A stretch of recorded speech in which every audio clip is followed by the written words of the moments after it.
May I please have your full and undivided attention? It is time for the Paranormal Rundown.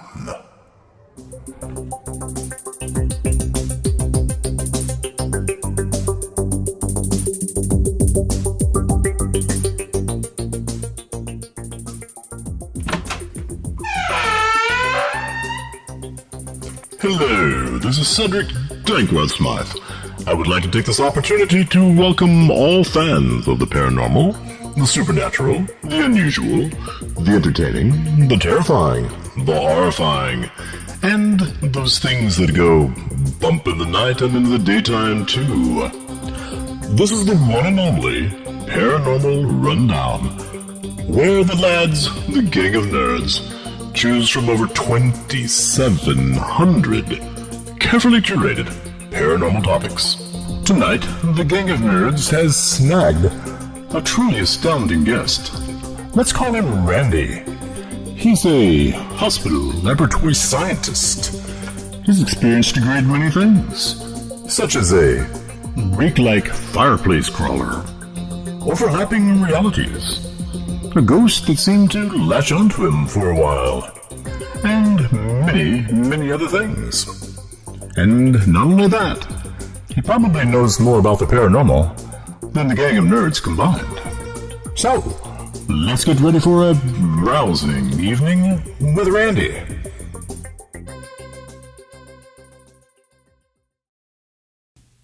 Welcome to the Paranormal Rundown. This is going to be episode... Vic, do you know the episode? Season 2, episode 21? 21. Vic got it right. All right. See, I figured we switch roles there. Yeah, see, I've got episode mojo. Excellent. So episode 21, unfortunately, Father Mike has been reading The Hitchhiker Guide to the Galaxy again and throwing himself at the ground, and he forgot to miss. He forgot to miss, so he is on the injured list and not with us. But we do have a great guest tonight. So we have Randy, who I have met through the Into the Fray, the Patreon Discord group. And Randy will tell a little about himself again in a minute, but he has just a great wealth of personal experiences, family experiences in the paranormal, and a big interest in paranormal topics. We've had a couple of discussions off and on, and so I think he's going to be a great guest. We're going to have a lot of fun picking a bunch of wild tangents. But Randy, why don't you tell us a little about yourself? Hi. So I'm Randy. I'm here just because I love this stuff. Like, I have a professional background working in the sciences, like chemistry, biology, hematology, immunohematology, all sorts of things like that. But that's what I do for my day job the whole time. Whenever I don't have to talk to people while I'm doing my job, I've got spooky stories going in my ear. And by that, I'm presumably true spooky stories, which are people's personal stories. And I've listened to, as far as I can guess, probably thousands of hours of that, just because I love it. It brings me joy. I work a lot of night shifts, and I've spent a lot of time by myself in the laboratory, and listening to interesting paranormal stories just helps me pass the time, and I love it. And everyone thinks I'm a little bit crazy for listening to scary stories at night by myself, but it's my jam. I enjoy it so much. That's the best time to listen to them. You know, people look at these podcasts and these stories a lot of time as, oh, that's just, that person's kooky, they're making stuff up or whatever. But when you start meeting a few people who have had paranormal experiences and they describe their experiences, you start recognizing a lot of these stories, the people believe, at a minimum, believe that what happened to them is real. Yeah. And from my experience, I mean, I've had stuff happen. Vic's had stuff happen. I think there's a lot more to these stories than people give credit for.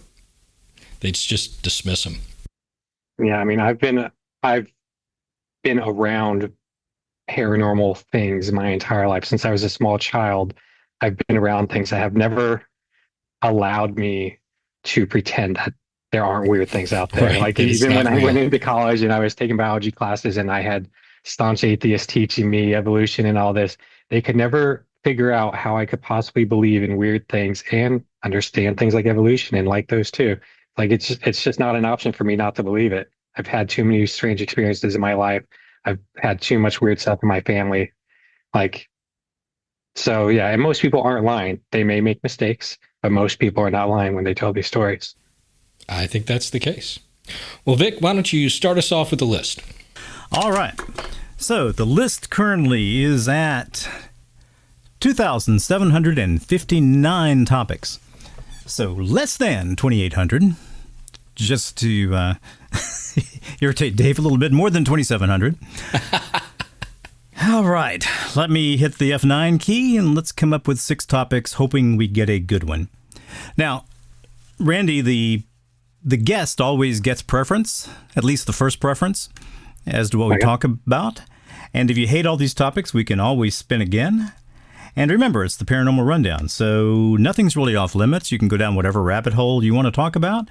If you see a topic that you kind of know something about, but you know something adjacent to it much better, then let's talk about that. Yep. Rabbit holes are encouraged. Yeah. Okay, this is a decent list. Topic 1, goo, black goo. Topic 2, infernal name, Shiva. Shiva, Hindu, the destroyer. Topic 3, pretty broad topic, demon possession. Topic 4, the Piri Reis map and other crypto maps. Topic 5, the Crawfordsville Monster, which was apparently a living biological UFO. Encountered in 1891, 20 feet long, 8 feet wide, and it propelled itself through the air with several sets of fins. It was one of the original Fortean cases. And topic 6 is changelings. And I don't have a note about changelings. Well, I mean, possession can be interesting, but I don't know, maybe either changelings or that UFO, which I don't know about, but I'd love to learn more about. So either the living UFO or the changelings things would be kind of my preferences out of that list. What do you say there, Dave? That UFO sounds fascinating. So yeah. I have read about this particular. This is the problem. You don't know, deep things about these topics, but it doesn't take very long with Google to find them. And I do know that is not the only instance of something that was called a UFO that seems to be biological. Well, we have the jellyfish type UFOs, right? That are considered to be out there. In fact, I think there was another recent sighting of one of those. They pop up every now and then. All right, let me do this like I was a 1920s radio announcer. The citizens of Crawfordsville described a violently flapping thing with a flaming red eye, 20 feet long and 8 feet wide. Descriptions of the creature vary, with some accounts suggesting that it had no head and others describing it as having glowing red eyes and hot breath. Accounts generally agree that it is a large rectangular creature, possibly eel-like in appearance, with several undulating fins down the sides of its body.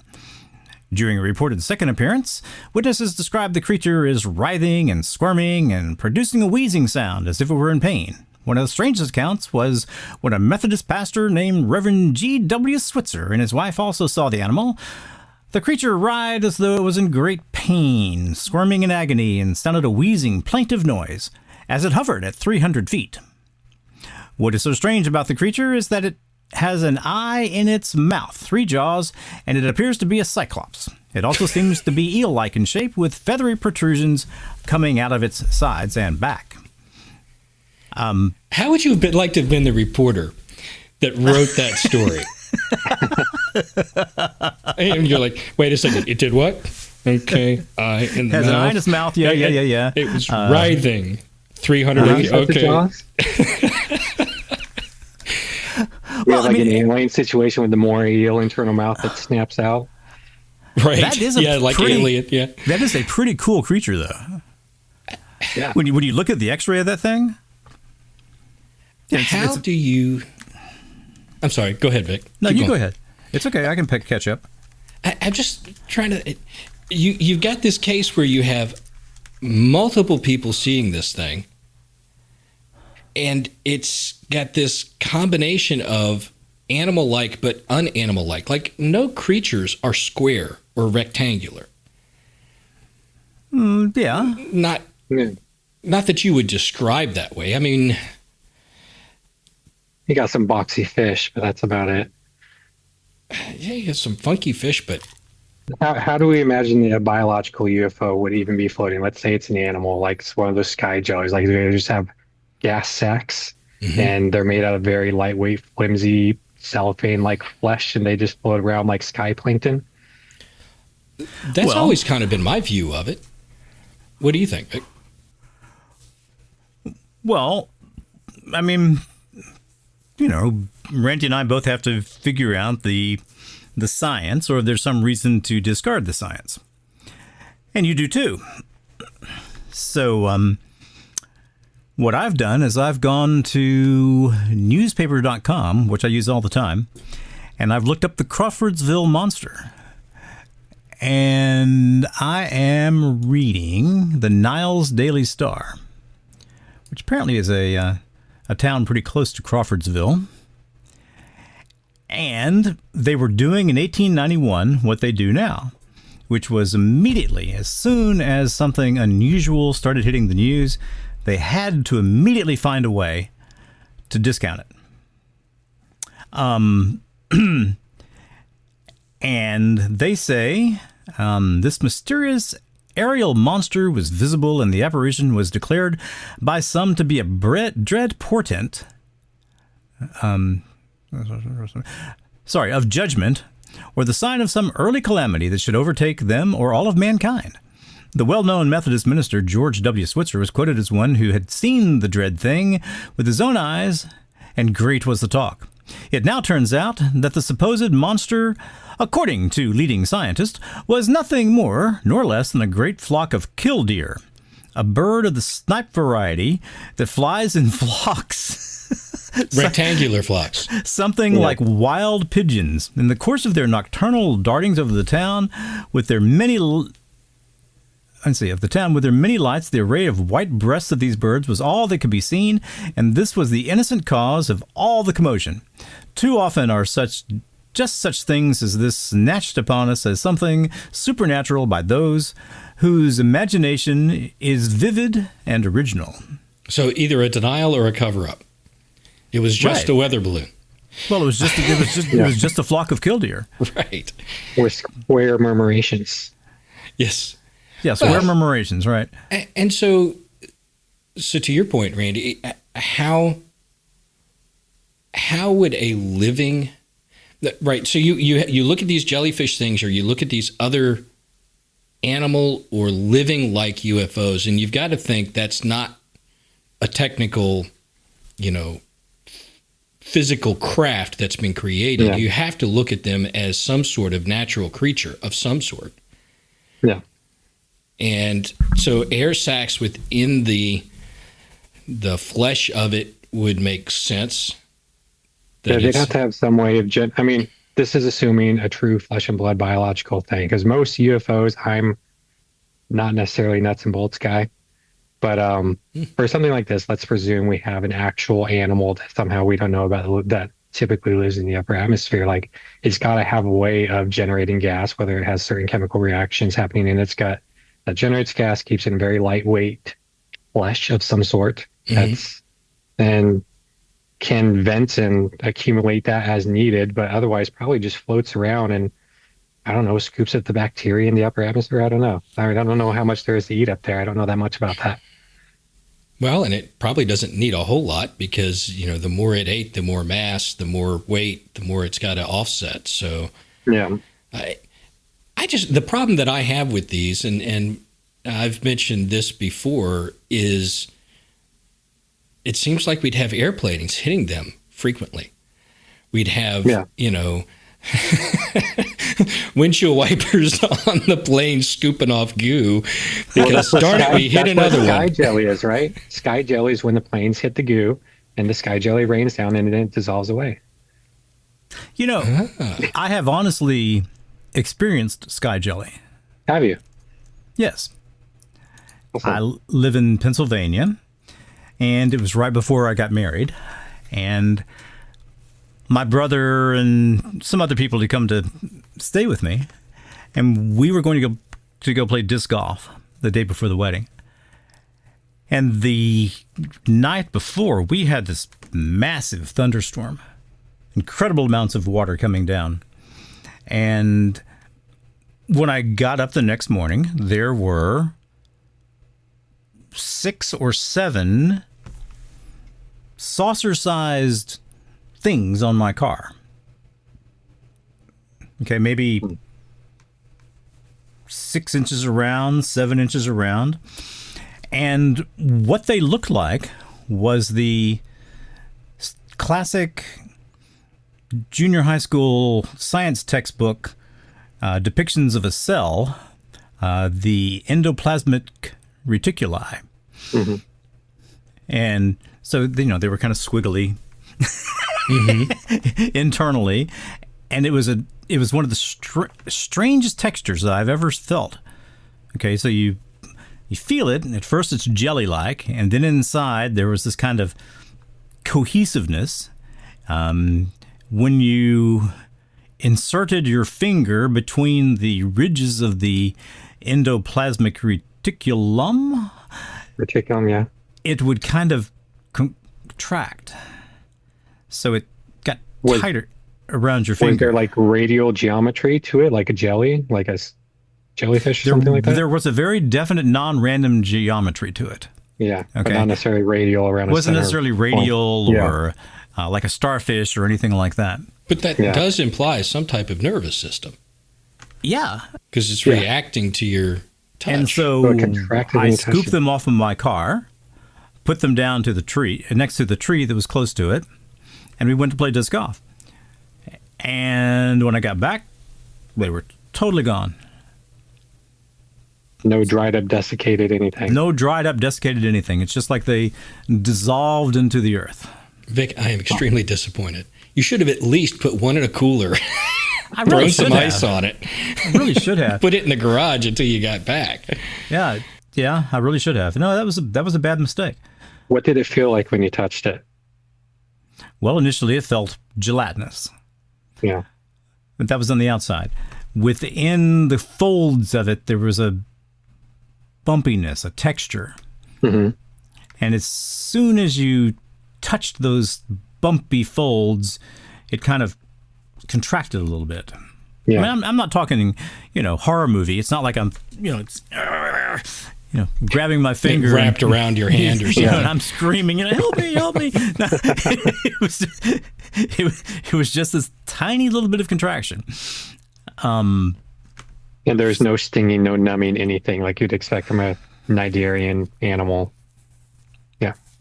No, there wasn't. There didn't seem to be any, venomous things that could stick into my finger. Okay. That's wild.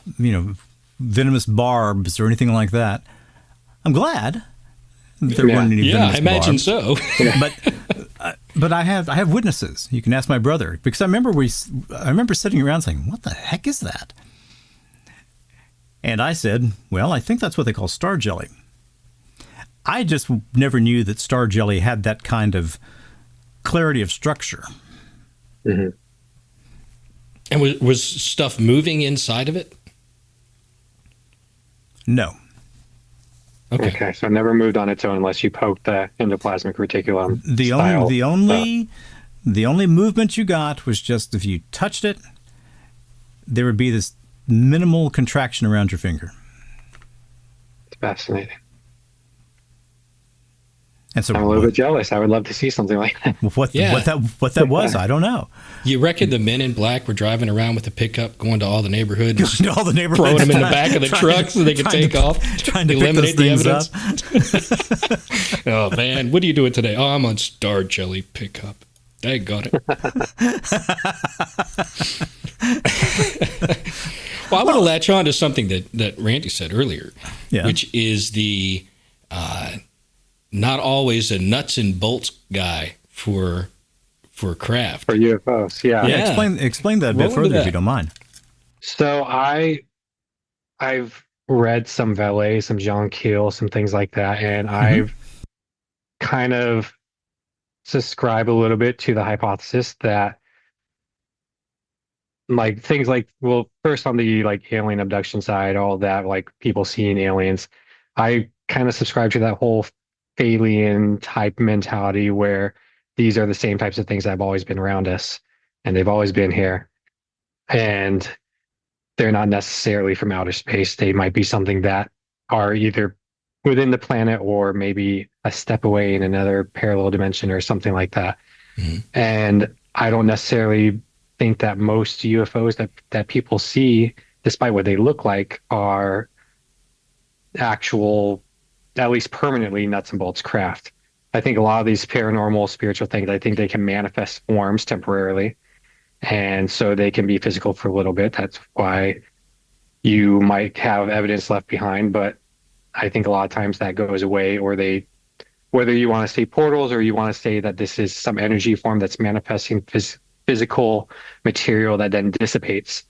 Like, I don't think that those things are always here. I don't necessarily think that they're from another planet. Like, yeah, okay. I think that these are more something a little spookier, possibly spiritual, something that's around us and part of us. Because throughout history, you have stories of these things. You can, as far back as you can go, there's stories of the sky people and those wood cuts of the UFOs over that battle. Like, these are not a new thing. Mm-hmm. And then also a lot of times they evolve with technology. So in the 1800s, you had like the blimps, the sky airship things, and then they turn into saucers, and now they're triangles for the most part. And now we have Tic Tacs and that whole preternatural, like, I don't know if that's the correct word, but it is actually the correct way to say it. Yeah. But the whole thing with the Navy stuff that got famous, where when that Tic Tac disappeared on them, it knew where they were going when no one should have known that, and it just appeared at that spot in the sky, and it was waiting for them. And waiting for like, them just at the all next these point. things. Like, I don't see these necessarily as, now I am not against the idea of intelligence or other life forms living in the universe. This is a vast, unimaginably huge universe, and the human brain cannot comprehend how big it is. Like, it's, as far as I'm concerned, it's impossible. We can talk about it, but I think it's impossible to truly comprehend the scale of everything we live in. So of course there's probably other things out there, but I don't necessarily think that most of what we see, I mean, first you have to take away the stuff that is probably government secret projects, but the actual anomalous things, as far as I'm concerned, most of that probably isn't from outer space, or at least not from another solar system or planet or anything like that. Some of it may be. I figure most of it is not. Well, we all know the government would never hide anything from us. So I take that off the table right off the bat. Yeah. But so what I hear from you from an actual craft standpoint is sort of two possibilities. It may be nuts and bolts craft, but they may be coming in and out of another dimension. And not necessarily here. Or they could be coming from off planet somewhere, or a civilization within the planet, underground, underwater, whatever. But what you're focusing on is this idea that the craft serves a purpose. It is only instantiated when it's needed. And then once the need is no longer, it just dissipates. It's more of an ethereal thing. It's almost like I'm going to say tulpa. I hate using that word, but it's something that whatever entity is creating the experience, they're generating it for the experience. And once the experience is over, they're like, I'm done. Craft Dave, disappears. let me ask you a computer question. I mean, first off, whenever somebody says, well, it's coming from another dimension. We had this conversation last night. Like, all right, you want to explain that to me a little bit? And of course, nobody can.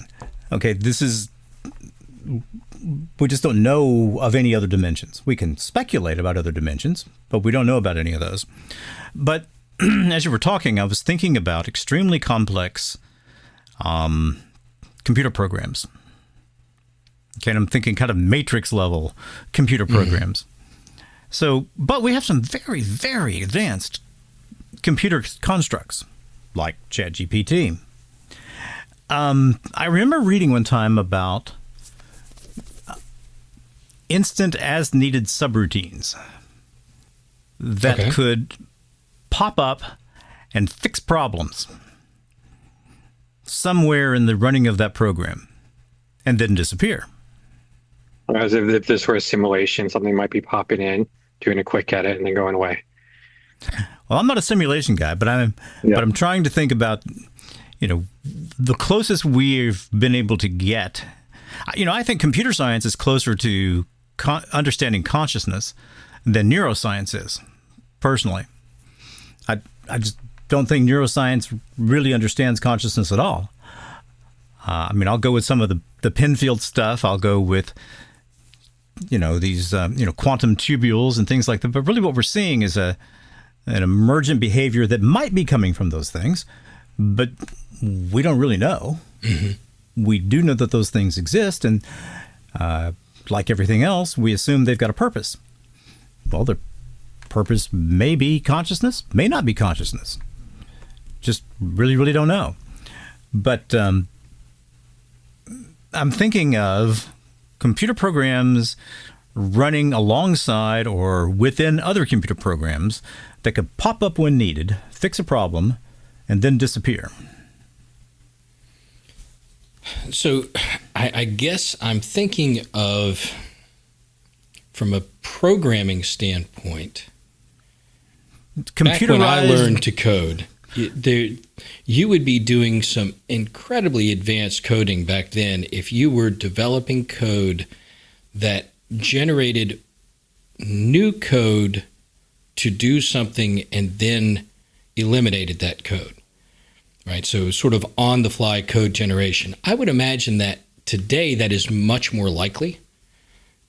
And I don't know machine learning all that well yet. Maybe cyberspace white blood cells. But I will say that from the digging I've been doing into ChatGPT, it acts like it's creating structures on the fly or in the training that it's deriving out of nothing mm-hmm. that serve a purpose. Mm-hmm. And that could be the equivalent. Now, this is not it goes away when it's no longer needed. It's creating something out of nothing. Mm-hmm. And I imagine that it's doing that based on some sort of principle or rule definition in its code somewhere, but not exact code. So it does seem to do some stuff like that, but I'm not sure. From a consciousness standpoint. Go ahead, Randy. I was just going to say, I would imagine it's associative, and it just has been given the leeway to try and form its own associations, whether they're valid or not. And so it will sometimes grasp at straws like, this seems like it could be related to this. Let me put them together.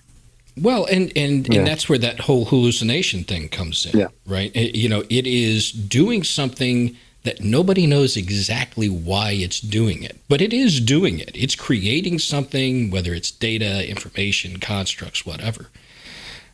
It does some really weird stuff. It is a really fascinating thing to look at. From a consciousness standpoint, I could certainly see that as a possibility. When we did the Thomas Campbell episode mm-hmm. and the theory of everything, if everything is made up of the consciousness that, mm-hmm. I tend to call God, I could see that as having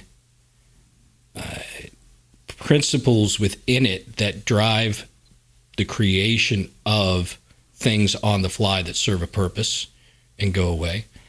And that's, that's what he talked about when he talked about Bigfoot, crop circles, and all that. He said that, this is the system sort of telling you there's something more than what you see. There's more than what understand. You see. I'm not going to tell you the whole story. Right. But I have your attention. And it wasn't to get you to understand everything about Bigfoot or everything about crop circles. It's to get you to think maybe there's more to reality than what I see. And in doing that, by creating that crop circle, if it's made you think, there may be more to reality, then it's accomplished its purpose. It's stoking the mystery, not letting you be too complacent, like, I know everything about everything. Like, No. Exactly. We know nothing. Yeah. Now, I don't necessarily subscribe to that, but I understand what he's saying. But that's an interesting thought. That would be something along those lines. Well, with the UFO thing, the other side of why I don't necessarily lead towards nuts and bolts is there's all these stories where, and you're not always going to find these in, say, the MUFON files because they seem to want everything to be nuts and bolts, is anyone who you really talk to and you spend enough time with them, it seems like if they've seen a UFO, then within a short amount of time, they're having paranormal activity around their home. They're having poltergeist activity. Different weird things are happening. It's never just a UFO. They see a cryptid. Like, why does seeing right. some supposedly alien spacecraft in the sky trigger things moving around your house, things disappearing, moving around, waking up with shadow figures at the end of your bed? Like, why does seeing a nuts and bolts alien craft in the sky trigger something like that if it's really just, I mean, unless those aliens are somehow linked to the poltergeist activity, like there's an association there that a lot of people don't like to talk about because it messes up their neat little theories about everything. Well, yeah, and I mean, how many interviews have we listened to on Shannon's show on Into the Fray where, you know, they're there to talk about maybe a cryptid experience, but then they go, yeah, well, you know, when I was 10, this happened. When I was 15, this happened, you know, and it throughout their whole life, there is a laundry list of odd little paranormal things that happened. Some connected, some not. It's like some people just experience this stuff, and when they do, they experience a lot of different things. It's not often that you hear somebody who's like, okay, I saw a UFO on July 1st, 1983, and nothing else has happened in my entire life to me that was paranormal. Just that one night. That's not a common story. It's all the other stuff kind of goes with it. And even the ones who say something like that later, if you get a beer in them, they're like, well, there was that one time. And then there was that. And there was that one time. Always, yeah. There seems to be, it used to be viewed that like, okay, maybe one thing will happen to someone, and if someone has a lot of stories, they're making things up. They must be a little bit wacko. But it seems the more of these stories I listen to, I think that it's the opposite. That's the more common rule. I think it's more likely for someone to have lots of things happen to them instead of just one, like over the course of their life. I find that much more likely, much more common with all the stories I've listened to. And now maybe there is a focus cause for that, right? If I buy a Jeep, if I buy a new Jeep Wrangler, all of a sudden I notice all the Jeep Wranglers on the road. Yeah. Okay. Oh, there's another one. Oh, that's mine. No, that's an older style. That's this new style, whatever. And so your mind is focused on those things. It may be that, you know, having an experience like that causes people to notice things that they would have just, you know, considered another Hitchhiker's Guide just an SEP, somebody else's problem. Somebody else's problem. Yeah. It's got an SEP field around it. And then I just, yeah, there's something there, but I'm just going to completely glaze over and not notice it. But now that I know there's something else, now I start noticing all these things that maybe they've always been there, but I didn't see them because my focus I wasn't open to it. Yeah. I mean, that's the problem with a lot of these bigger, like MUFON, BFRO type things, organizations, is they just want to focus on their one little narrow slice and they want to ignore the rest. Generally, not always, but generally.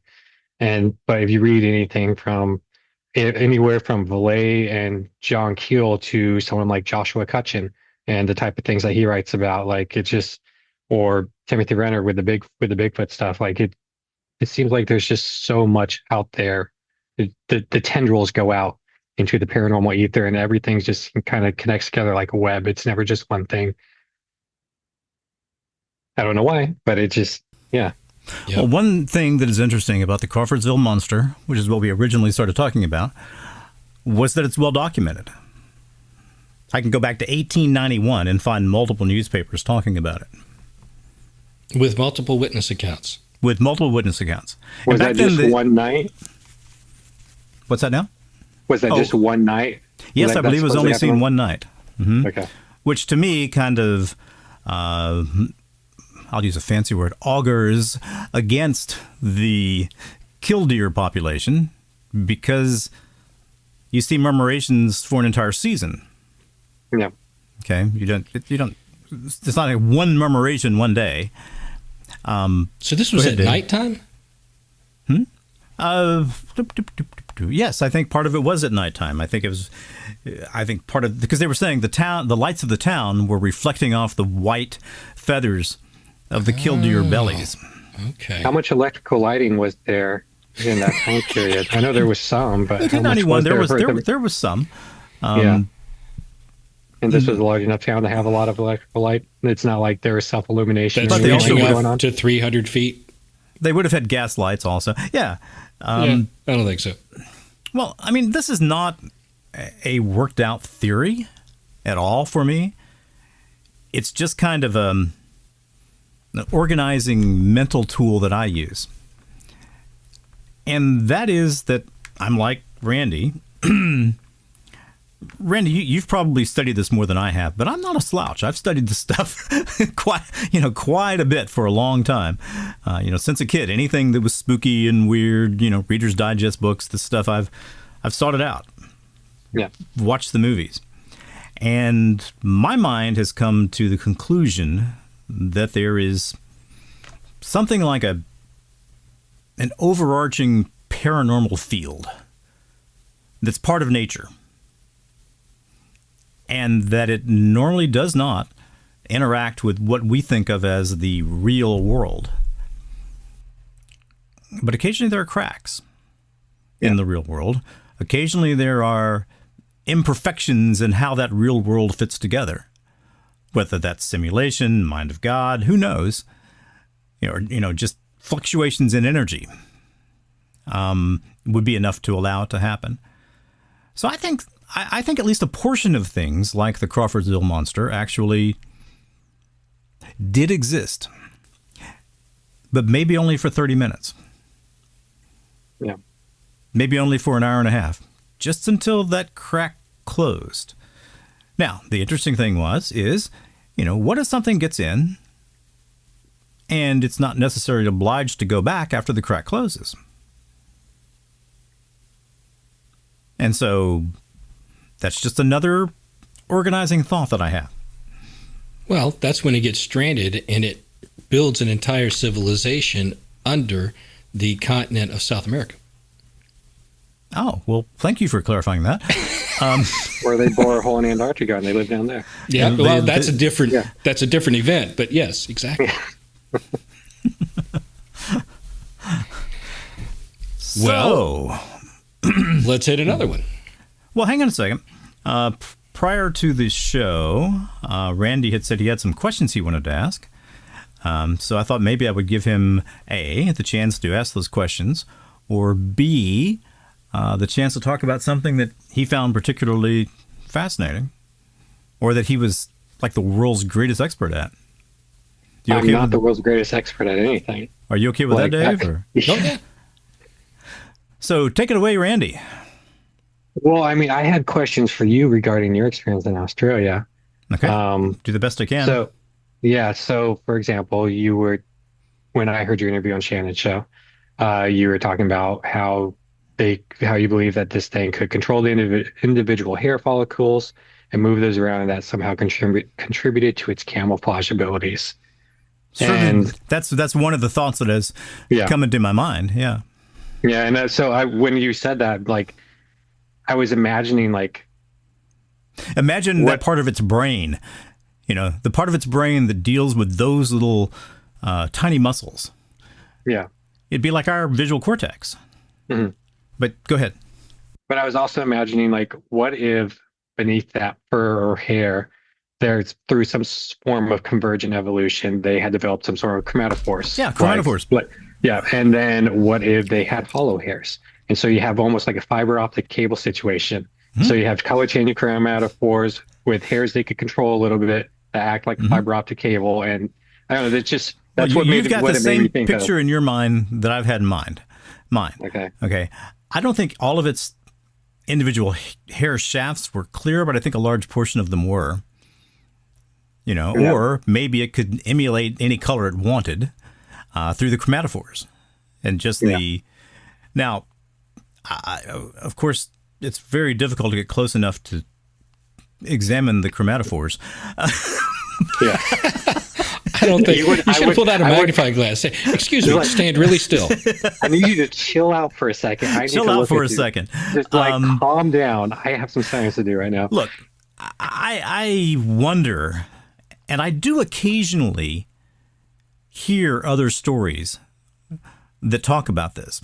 Okay, but generally when people use the word cloaking when it comes to large bipedal hominid creatures, they're talking something woo. Okay, they're talking some kind of paranormal type of power. Yeah. I very much got the feeling that, look, I'm looking at and I'm a Christian, also a strong believer in evolution, but I'm looking at the product of eons of evolution to make it where this thing can do this. This is something that evolved. But the whole idea of chromatophores fits right in with what I've thought about it. Yeah. Are you open to the idea of a creature that is subject to things like evolution somehow being able to live in both the physical and spiritual realms and possibly go back and forth between them? Something that would be more woo. Are you open to that, or do you think it's just strictly as far as on being this open planet all the time? Well, hang on. Didn't mean to interrupt you there. I apologize. Oh, you're fine. As far as being open to something, if I'm going to be intellectually honest, since I have no idea what this thing was, none. I mean, I have an idea of how it behaved.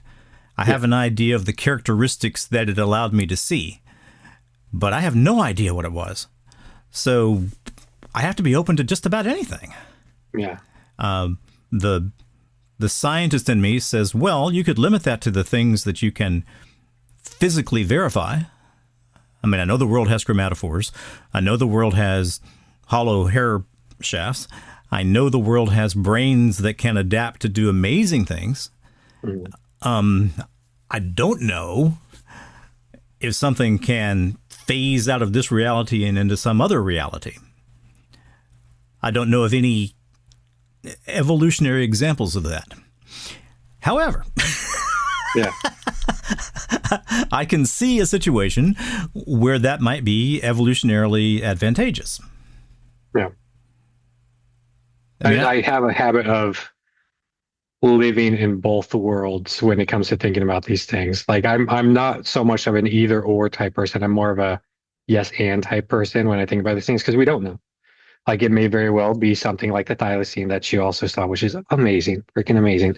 Where it's like, okay, yes, that's a flesh and blood, wonderful, amazing thing. But there was absolutely nothing mysterious about it. Yeah, exactly. Okay? It was the same as seeing a big dog. Yes. Yeah. But I mean, if big dogs suddenly became real rare. But when I think of a 9-10 foot tall apex predator type thing that we don't know about, yeah, like I am open to this is something that's always in this world with this amazing adaptive ability to camouflage itself. And because you had corrective lenses that refract the light differently than it's used to people refracting light, you caught a glimpse of something that you wouldn't normally catch a glimpse of. That makes perfect sense. But I also I think of on the Bigfoot side of things, there's all the stories of the Bigfoot walking around with a globe of light next to them, or you follow a set of footprints and there's only a left foot in the snow. There's no right foot. I mean, they go out to the snow. Hopping. Yeah, or you're in the middle of a snowfield and it disappears. I don't think he was tiptoeing through his thing. So I'm always open to things that can be both physical and spiritual at different times and possibly have control over that. And so I try to be open to both. Well, I'm very much like, yes, you can. Just 1 second. Yep. No, go ahead. Shut up, boy. You bother me. Okay. Get to you in a minute. But I'm very much like you. Okay, in that I have no conflict at all in my mind between science and religion. Yeah. Okay, none at all. And that really angers some people. It angers my parents to no end. Does it really? Oh, yes. They're very hardcore everything with Christian. And they're everything Christian. Okay. Oh, yes. They're very hardcore, but it's only the more traditional interpretation of standard creation story, 7 days, evolution cannot happen because Right. it's not in the Bible. Assume the Bible teaches science when it never really does. No, but I have a rule, and that rule is do not use one unknown to explain another unknown. Okay, that to me seems a pretty good rule for the paranormal world. But that's not a rule on the rundown. It's not a rule in the rundown. No. Yeah, but there's there has to be the awareness that, listen, there can't just be one of these things. Okay, I assumed that what I have always assumed is that it was protecting something beyond it. Yeah. Maybe Mrs. Land Octopus was having a baby back there. I don't know what that was. But I assume there has to be a population of them. I can see some situations where that population might not have to be real big. But Australia's a pretty big place. Lots and lots of places they could go. But I can't discount the idea of it being some kind of spiritual being that can move between realities, but I have no mechanism to discuss what that might be. Yeah. And I'm by no means saying that's definitely what it was. I'm just I like throwing all the ideas out there because it's fun. All right, now that's what I wanted to ask about. Yeah. I have to apologize to you first. I apologize for telling you to shut up. That's all right. I'll hold it against you. I'll get my revenge in another show. All right, fair enough. He's got his list. When you're not expecting. This idea of another spiritual reality. Flesh that out a little bit. What does that look like to you? What do you mean by that exactly? Well, I don't know for sure. These are just ideas that float around, probably because I've read way too many fantasy novels in my life. But I imagine that maybe there are realms or worlds or whatever realities that might be right next door to us, like a fraction of a millimeter away, where things are a little bit different, like the land of fairy that people talk about in all the old fairy stories, where you go through the hill and you're in a completely different version of reality. And I can imagine places like that, or I'm open to the idea of places like that existing. And maybe there are things that eat deer and whatever, but they can step through a door, whether they make it themselves or they know where to find the doors that already exist, and they can step back and forth and when they want to, or maybe only some of them can. And so they might exist in both worlds. Sometimes they're in that other strange, whether you want to call it fairyland or some other spiritual land or whatever. And sometimes they're in this world. And I mean, you have the whole overarching, all-powerful God consciousness, whatever you want to call that goes over everything. But I don't think that there's anything preventing there being more than one reality that live next door to each other, and maybe some things go back and forth. And again, I'm not saying this is definitely what's happening, because no one's an expert. Anyone who says they're an expert is a liar. Run away. But like, it's an interesting idea that there are enough stories about people being taken into strange places, strange lands, and then coming back again, to where I have to keep that open in my head as a possibility. Okay. And it would, if it were real, it would explain a lot of the stories of things disappearing that are right in front of you, of those trackways disappearing in the middle of an open field 100 feet from the tree line, where even a 10-foot tall, powerful, squatchy guy is not going to jump 100 feet to a tree just to hide his footprints. Like 100 feet is 100 feet. Right. But, right. Yeah. Okay. So the idea is, a different reality, maybe similar to ours, but, a world with, sort of a physical environment like this. You're not talking like just a spiritual realm where you are out of body, maybe like an actual physical reality, another dimension or what have you. And in that case, I'm wondering what would be the pressure, the driver to be able to evolve to traverse between those realities? That's a good question. Yeah. I don't know what the driver would be, but it's just, I don't know. It's fun to think about. Well, and I'm not even like close to like people when they talk about astral projection. What if astral projection is just some when you're asleep and your consciousness might be more free, and maybe there is a spiritual side of yourself that can step into that semi-physical world. And I don't know how physical it is. I just think that it's possible that there's something else there that might be more physical, might be less physical. I'm not sure, but it just seems like there's something else there. And, it seems to me at a minimum, the benefit would be to some sort of creature that has a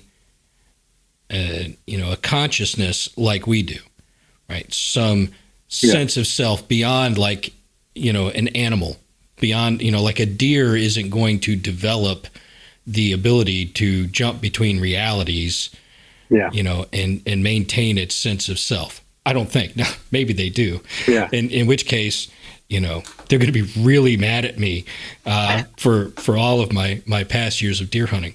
But that, you would be looking at something that has a sort of human-like consciousness. My only question, and I guess the only trouble that I have with that is these things like if it's Bigfoot or the Yowie, whatever, are able to go back and forth between dimensions, it seems like there would be some advancement in terms of technology that would go with that based on their experience. So you would see clothing, you would see tools, you would see something beyond just a naked creature. And now maybe they can only traverse the realms in a naked fashion. So maybe that's part of a mechanism. Well, that'd be assuming some need for that. They would have to have some motivation to think that even matters. We can't assume that what matters to us matters to them. Like, we can't assume they care about clothes. They're covered in fur when we see them for the most part. Fabio has clothes. Yeah. Yes. Oh, yeah. But, he may not know that reference. Idea what we're talking. Yeah. Fabio is a creature shown in an unusual photograph that I have, and I know the people who took the photograph, and for some reason, it's not proliferated over the internet. Yeah. Which I find kind of weird. People jump onto all kinds of garbage on the internet. But it's a creature that I can measure because of other objects around it that I know the proper size of. It's about 7 foot 9 inches tall. And it's built like a refrigerator. More or less. I mean, Dave, do you have something better as to, its general shape? I mean, he's this super buff guy who looks like he's carrying, what is it, a dog or something? Dead dog, I think. But he's got this super long flowing hair. Yeah. He's got beautiful hair. You mentioned the very beautiful hair. I don't think you called him Fabio in the episode I heard, but I did hear you mention him once. That's how we reference him. Yeah. In that case, he definitely had clothing. Yes, and there are stories of even Bigfoot with clothing. There's stories of Bigfoot in a checkered shirt. Like, there are stories like that exist. It's just not the norm. Yeah, Val talks about Bigfoot in clothing. Val Zavala talks about that. So I want to know just what the mechanism would be in jumping. Say, in transitioning from, well, let's just go back to Planck time units or Planck lengths. Okay, so we got our universe, and then one Planck length or Planck time behind us is Fabio's universe. And so question. So I didn't hear yet your theory of everything, whatever episode with the other gentleman. But from what you said earlier, I'm assuming that it's the whole idea of consciousness actually being at the base of the pyramid of reality instead of the top. Yes. Instead of starting like physics, chemistry, biology. Yeah. So the consciousness is at the bottom instead of the top. It's not the gray matter generating the consciousness. It's the consciousness generating everything. Right. So if that were true, then presumably something that had a more well-rounded control of those conscious abilities might be able to manifest something like that. If consciousness were the basis for reality and something knew how to manipulate that, then that could be a way it could step back and forth if it knew how to push those buttons in its quote unquote brain. Yeah, his to explanation manipulate reality that way. His explanation for this was very simple and very in line with this kind of ability, which is that, you know, we are this, what he called an individual unit of consciousness. We're this conscious entity within the system. There are multiple realms within that system. I don't remember the terminology offhand, but that you could unplug from one realm and plug into another and tap into that stream, like you're watching a stream, and you just switch streams on which you want to be in right now. And when you switch streams, you can choose whether to fully manifest or just observe. So an astral projection event might be an observation of another stream. But to fully manifest, you actually take on a physical form in that stream. And then, now, where that would get tricky in this scenario is when you are leaving one stream and going to another, like in the astral projection mode, your body is still there in the first stream. You're just not occupying it. And so I don't know how he would explain that. This was Thomas Campbell was the guy, and it was he was interviewed on Rogan's podcast, was where we got it. But he's got a book and everything on it. My Big Toe, Theory of Everything. So I guess when you manifest in another stream, perhaps you have the ability to choose to de-manifest, right? When you leave it. I don't know how that would work. And I don't know if necessarily, like, suppose this is all true. I don't know if necessarily you would have to be fully, like you're saying, a unit of consciousness. I don't know if it would necessarily have to be a thing where your entire unit of consciousness is transferring those streams. Like, what if whatever my big toe means is, what if you say the astral projection thing and you hit let's say our consciousness is much bigger than what we imagine, and we can leave a thread of our consciousness, like the whole, whatever, the silver cord idea. You stay connected to your physical form. Your consciousness has a finger in that pie, and the rest of your consciousness might, purposely or not, with, say, a human doing it, because we would probably do it on accident for most of us. At least that's how I think. The times I may or may not have done it, it was an accident. It's never been purposeful. But if, say, you can keep a finger in that physical reality and you manifest in whatever that realm is, and then you come back. And even on the manifesting side, there's an idea that, I mean, I guess this would switch gears. I can wait on it. But there's something with manifesting that has to do with a bunch of stuff we see with paranormal stuff that I'd like to talk about at some point. Switch gears. Yeah. Well, wait a minute. I'd like you to talk about, you're indicating that you've had something happen to you that seemed to be astral projection? It's an idea. So Dave will know this story, and it's, I mean, if I tell the full length of the story, it's a very long story, but basically my parents, they moved from Southern California to Central California, and I don't know what that would have been, like 2012-ish. And when they moved into the new place, there was always some form of, let's just call it a presence. Like, there was something that lived upstairs. It seemed concentrated in a particular office in the back of the house.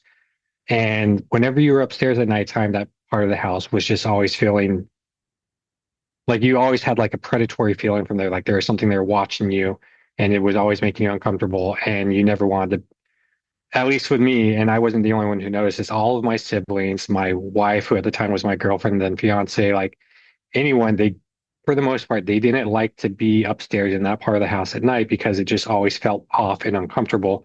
And there was a bathroom up there next to that office. And if I would go up there at night to use that restroom, I would just keep my eyes forward at the bathroom, and I wouldn't look right towards that door because there'd be a little niggle in my head. What if it's there watching me and I can actually see it? Like, how would I react to actually seeing the damn thing?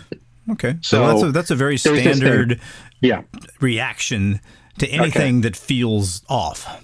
Okay, so fast forward a few years to at this point, I don't know, 2-ish years ago. Um, this thing has gotten like it's kind of spread in the upstairs. Like there's a room that my mom created as like kind of like her sewing room, her crafting room, and the feeling of this thing kind of spread from that office down a side hallway down there. And so the area that this thing seemed to occupy seemed to grow. And one time in late 2018, I was transitioning between college and my first post-college job. My wife was pregnant. We were sleeping downstairs. And because she was pregnant and she wasn't sleeping very well, when I would wake up in the middle of the night, instead of going to the restroom right next to her that was very loud and would wake her up, I would quietly walk upstairs and go to that upstairs restroom down that uncomfortable hallway so that it wouldn't wake her up. Okay. And so one night I wake up and I'm going up to use the restroom. I'm going upstairs, and halfway up the stairs, I suddenly just have this internal knowing that there is something waiting. So if you go up the stairs, there's kind of a wall at the top of the stairs, and it's just a single wall, and on the other side of the wall is the hallway that goes down towards the craft room. Mm-hmm. And so you go up that stairs, and I just had this knowing, this internal knowing that there is something waiting on that other side of that wall, and it is waiting to grab me or do something to me, and I'm not going to like it. And I'm sorry, I almost cursed. I'm trying not to do that, but it's happened before. Yes. You would not being the brightest individual, instead of turning my happy butt around and going back downstairs and saying, I guess I'll use that bathroom, I wanted to know what it was, and I was curious, so I kind of hunched down on all fours and bear crawled my way slowly up the stairs and went to peek my head around the 180-degree turn of that wall, and I was grabbed by something that in the shadows, because I had no lights on. It was pitch black middle of the night, but in the small amount of ambient light I could have, it basically had the appearance of what we would call like a pale crawler, except its arms and legs were very wide, splayed out to the side, almost like a lizard or a spider. And this thing was around the other side of that wall, and it was trying to rip me around the wall. And I was struggling against it, fighting it. Like it was low to the ground. Like it was only maybe 1.5 feet off the ground. So me getting low to the ground to peek around the corner wasn't very effective, because then I was just in its face, not above it. But it starts trying to rip me around the wall. And the only reason it's not doing it, because it's very strong, is because it's literally around a 180-degree wall. It's trying to pull me over around a U-turn up of the wall. So my body's pressed against that wall. It can't do it very well. And then I wake up to my pregnant wife shaking me awake. And I'm like, oh, thank goodness. It was just a horrible, horrible dream. Fast forward, and I described this thing to my mom, and she's like, oh, you saw the spider thing. And she describes a very similar thing to what I thought I saw in my dream. And she saw it at one point on the fireplace, crawling up the fireplace in kind of a cloaked camouflage type thing, how you explained. But it was crawling vertically up the fireplace in the 2-story living room, and then through the ceiling, like materializing, phasing through the ceiling. And I found out that she'd been seeing this thing ever since she moved in. When she was unpacking the boxes, she saw this thing. My mom tends to see things, and she's not just a lying crazy person. Like she sees weird things. There's weirdness in my family, like I said. But there's been all sorts of things. One of my nieces has seen this thing, and towards about 1.5 years ago, it started getting violent, and it would basically if my mom went towards her sewing room, like it would, like she started having cuts open up on her arm, and like my pops didn't believe her until one of them opened up on her arm in front of his face when she went upstairs to give him a sandwich. All these physical negative things are happening. It crawled into bed with her one time, whatever. And we got together and did some things to try and kick this thing out. And it's worked for about 1.5 years. It might be back right now. And that's an issue that we're dealing with. But the whole point of this is I thought I was asleep. I thought I was having a dream. And it turned out that this is something that my mom has seen, my niece has seen, now a second niece has seen it. And multiple people have seen this. And so this thing that I thought was a dream, I've wondered if, because it wouldn't be the first time people have thought they've seen my doppelganger when I was asleep, or different things. Like I sometimes wonder, do I accidentally astral project on occasion when I'm asleep and just I'm not aware of it? And so I imagine, what if I somehow in my sleeping self stepped into that weird realm and walked up the stairs, and this thing was there living in that reality, Correct. And then when my wife shook me awake, I kind of snapped back into my body. So during the time that this was happening, you were conscious. Something was conscious. As far as I was concerned, I was awake and I was going upstairs to use the restroom. Okay. That in my reality was, I remember this as a normal, real memory. A normal that I was event. suddenly woken up from. That doesn't make sense that it was a dream. It didn't feel like a dream. It didn't seem like a dream. It didn't have the foggy dream logic, except for, a weird monster creature being there. But otherwise, everything was perfectly normal. Yeah. And you had senses. Yeah. You had receptive senses.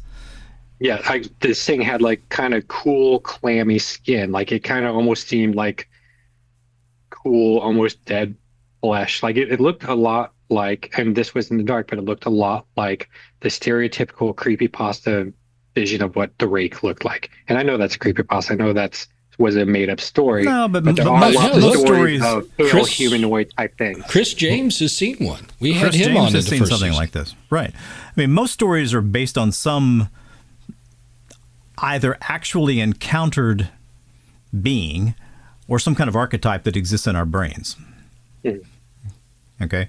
I'm not sure what this archetype would be, but I also have no question probably there's something like that. I mean, somewhere throughout human history, something evolved somewhere that generally tended to live under, rock shelves next to streams. And when people came down to get some water for a while, they would jump out and grab them and kill them and eat them. And people remember. And like that. That's how it ended. People remembered that. And that turned out to be an evolutionary dead end, and they're not around anymore.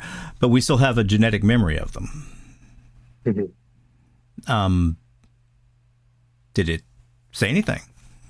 No, there was no words. I couldn't even see necessarily eyes very well or anything, but it was humanoid. No hair that I saw or anything. And it was just very dark, low to the ground. It was weird because, again, its arms and everything were like splayed out to the side like you imagine a lizard or a spider walks. And limbs would imagine would be longer than you would expect a human to have because of the way it was holding its body. Was like that was fine, that was normal. And like how my mom saw it crawling up the fireplace, it was crawling like a spider up the fireplace, what she could see through the kind of like Predator movie-esque camouflage appearance that it had when she caught it looking at her on the fireplace, hanging vertically, and then crawled up through the ceiling. And yeah, it's weird. And so that's where I kind of go with that idea of another realm that some things to go through. And as far as motivation goes, as David asked about earlier, that would, in my opinion, be something that feeds off of the fear of people and somehow gets sustenance from maybe strong emotions, typically fear. And because a lot of these things seem to feed off of fear and sadness and discomfort and all those things. And so for entities like that, I would imagine that would be their motivation for going between the worlds, if that is a thing that even happens. If you believe any of this at all, as the guys at Astonishing Legends like to say. I believe your story entirely. Yeah. Okay. Look, I tell a story about running into a 10-foot tall, physically disappearing creature 30 miles into the wilderness of Australia that could easily kill me. And don't have any expectation that people will believe me. I suppose we believe you. My son doesn't believe me. I mean, and I'll say things like, look, man, you've known me your entire life. How often have I lied to you the entire time you've been alive? Yeah, if I'm making up a story for my son, it's very obviously I'm making it up for his entertainment benefit. Right. I mean, if I'm making up a story for my son, right, I'm making it for his benefit. Both of my boys, when I talk about my experiences, they just kind of shrug it off. They don't tell me it didn't happen. They don't, they don't deny it. They certainly don't say that I'm lying because they know it's not that. They're just like, yeah, okay. Okay, thanks, Dad. Yeah, that's Thanks. great. Yeah. What's the weather like today? I know that look topic. exactly. It's like, yep, gotcha. What about them Yankees? Yep. Randy? What do you think would have happened had your wife not been there, and had whatever mechanism in our brain normally wakes us up hadn't woken you up? I honestly don't know. Like, I have no idea. I don't know. I mean, there's a couple possibilities. It could be a thing where it's somehow in the process of that, it's somehow, say, feeding off of my fear, my flight, and my fight or flight response. Like, let's say that our electromagnetic field, which I guess that wouldn't even matter in the astral realm if that's what that was. But maybe it could tap into what I was doing in the bed while I was somehow up those stairs. And maybe the electrical energy that was probably screaming out of my body during that fight was somehow sustenance for this thing. And maybe at some point it would have got full and let me go. Maybe, I mean, you can imagine some weird scenario where someone just in their mid-30s dies in their sleep and no one knows why. But I think that would happen way more often if that was what would have happened. So I don't know what would happen. I don't think I would have died, but maybe I would have woken up crazy, or maybe I just would have woken up thinking it was a nightmare and it lets me go at some point. And that's it. Like, I don't really know. You can't say. How big is the whatever your mother is saying? Does she talk about it being 3 feet, 4 feet, 2 feet? No, so somewhere between, because it's hard, because usually it's not standing all the way up. Okay. Usually it's low or it's hanging on a wall or something like that, where its legs kind of like up like that. Say its legs are doing that or whatever. So when I saw it, it seemed roughly human size. Like, I'm 6'1", so it seemed like maybe roughly my size, or the torso might have been somewhat similar to mine. But so recently, I did some stuff with the help of a bunch of people to kind of kick this thing out about a year and a half ago, and it has recently seemed to have been trying to sneak back in. And my niece was the first one to see it a few weeks back, and apparently it was standing all the way up in that same office where the feeling originally came from when they moved to that house. And she said it was taller than my pops, who is, I believe, 6'3", and very, very tall because its legs were extended or whatever. And she thought it had pink eyes, like pink and white eyes. Like, she saw way more than I would normally describe it as. And then a few days later, my 3-year-old niece, who knows nothing about this, a different niece, was in the living room downstairs and suddenly looked up at the fireplace where my mom saw it a decade before and just screeched like, a monster, a monster, a monster, and said something about pink eyes. Like, multiple people have seen glimpses of this thing and described it in similar ways, and people who shouldn't know about it. Like, I didn't know about my mom seeing this thing until I told her about my horrible nightmares. Like, oh yeah, the spider thing. I'm like, tell me more. And eventually, like I said, things ramped up. But from what I can gather, it's probably somewhere between 6 and 8 feet tall if it were to extend itself, but typically it's not extended. But I would guess the torso is somewhat man size. Yeah. When you woke up from that event, what was that transition like consciously from being in the hall to being in the bed? It was like a sudden snapping in place type thing. So my wife woke me up because she said I was like hyperventilating and fighting in my sleep, like moving around and stuff. And I don't really move much in my sleep. I've had plenty of nightmares. I've died half a dozen times in my sleep, and I remember the deaths, and I don't move around and fight in my sleep. Like, I might rotisserie chicken a lot just to be comfortable, but I'm not like fighting in my dreams. And I was sitting there hyperventilating and like shifting around, struggling, all this stuff. And she woke me up wondering what was happening, and I snapped to my body. And there was another time, just very briefly, where I was having a very strange, realistic dream earlier in my life. And when I thought I woke up from that dream, I was laying on a couch with my eyes closed. And as I sat there thinking about how amazing and realistic that dream was, at some point the thought drifted across my consciousness, yeah, but you're not really awake yet. And when I thought that, even though I was laying on the couch I fell asleep on, I rocketed up through the ceiling, the roof of the house, into the night sky, panicked, and snapped back down into my body like a rubber band, and almost felt like I bounced into my body. That's something that happened years before that.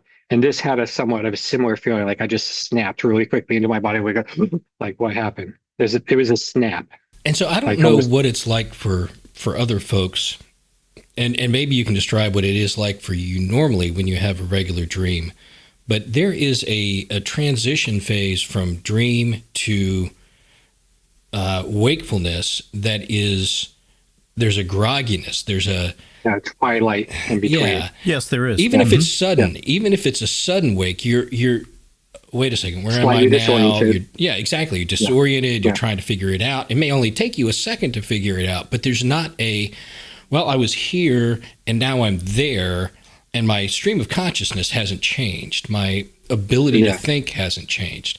And it sounds to me like that's the case in these cases. Yeah, fully aware and engaged with your surroundings from the moment you transition, with no transition of twilight, sleep, grogginess, even for a second. Which is the way it was in my experiences with the demonic. When I had attacks at night, I woke up to the attacks, but I never woke up again. When the attacks were over, I was still awake. Now, they always happened where I was. It wasn't like somewhere else. I was in the bed, or, I was almost always in bed. But there was no transition. There was no grogginess. Now I'm going to wake up, or I woke up. Yeah. It was always from that experience to I'm still awake and it's 3 hours later. Nothing's changed. I'm fully cognitive the whole time. And so that would be, to me, that would be more like an astral projection in that case.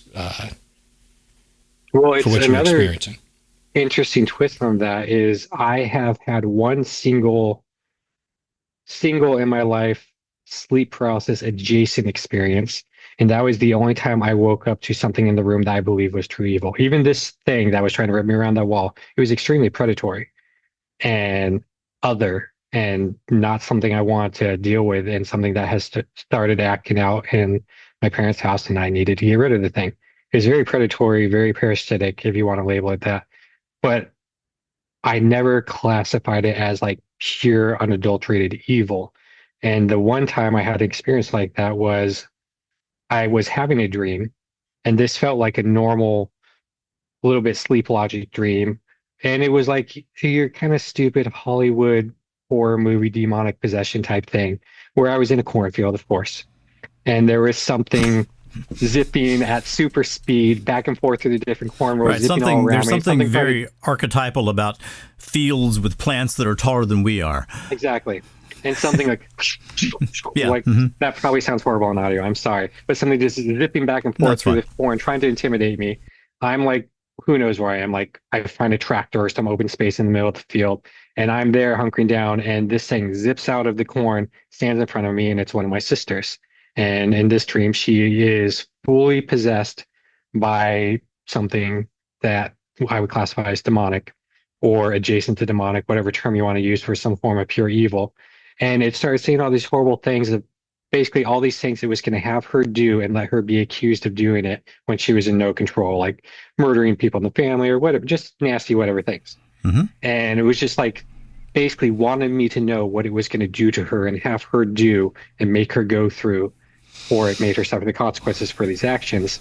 Wow. And I woke up from that dream. That's one of the only times I didn't have that in between twilight grogginess. And I do not think I was astral projecting this.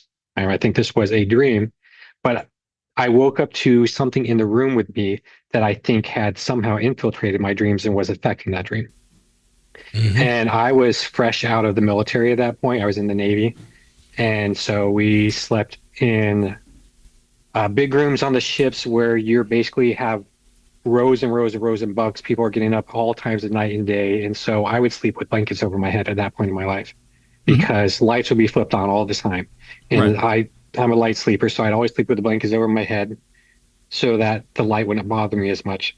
So I wake up from this really dumb Hollywood horror, whatever dream about my sister being possessed and getting ready to do all these horrible things. And when I wake up, I feel this intense, palpable pressure on me, almost like I describe it as psychic pressure. And it's like, feels like you can feel hate and loathing and disgust, but it was a physical sensation.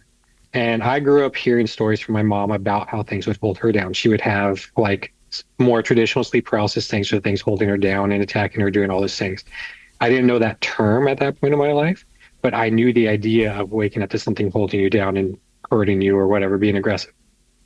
So I wake up, the blanket is over my head, so I never see this thing, but I can exactly pinpoint where in the room it is. Like it's in the far bottom right corner of the room by the bedroom door, and the source of the hatred and the evil and everything that's emanating towards me is high up, almost in the corner, like it's up in the high corner of that room by the door. And it feels physical, like it's not touching me, but it's like a physical, palpable feeling. Yep. And my first thought is, am I paralyzed? Can I move?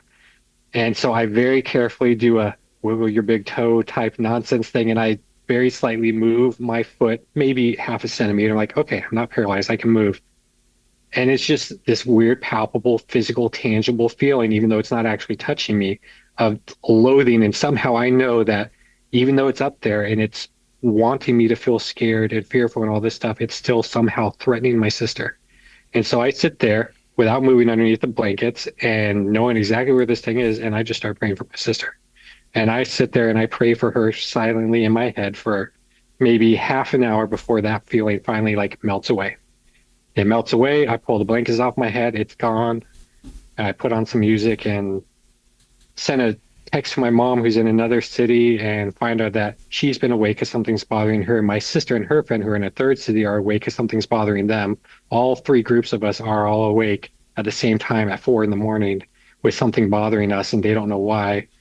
But yeah, it was just a weird thing. But I was never paralyzed and I never saw it because I was under the blankets, but I knew exactly where it was. I could pinpoint it and it was so physical without actually being physical. It's just bizarre to explain. Yeah, people don't, if you haven't experienced that, people don't realize how deeply you feel the hatred.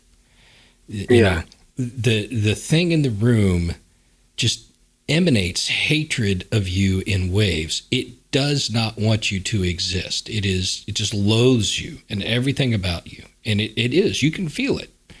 It's much more than like somebody's watching me.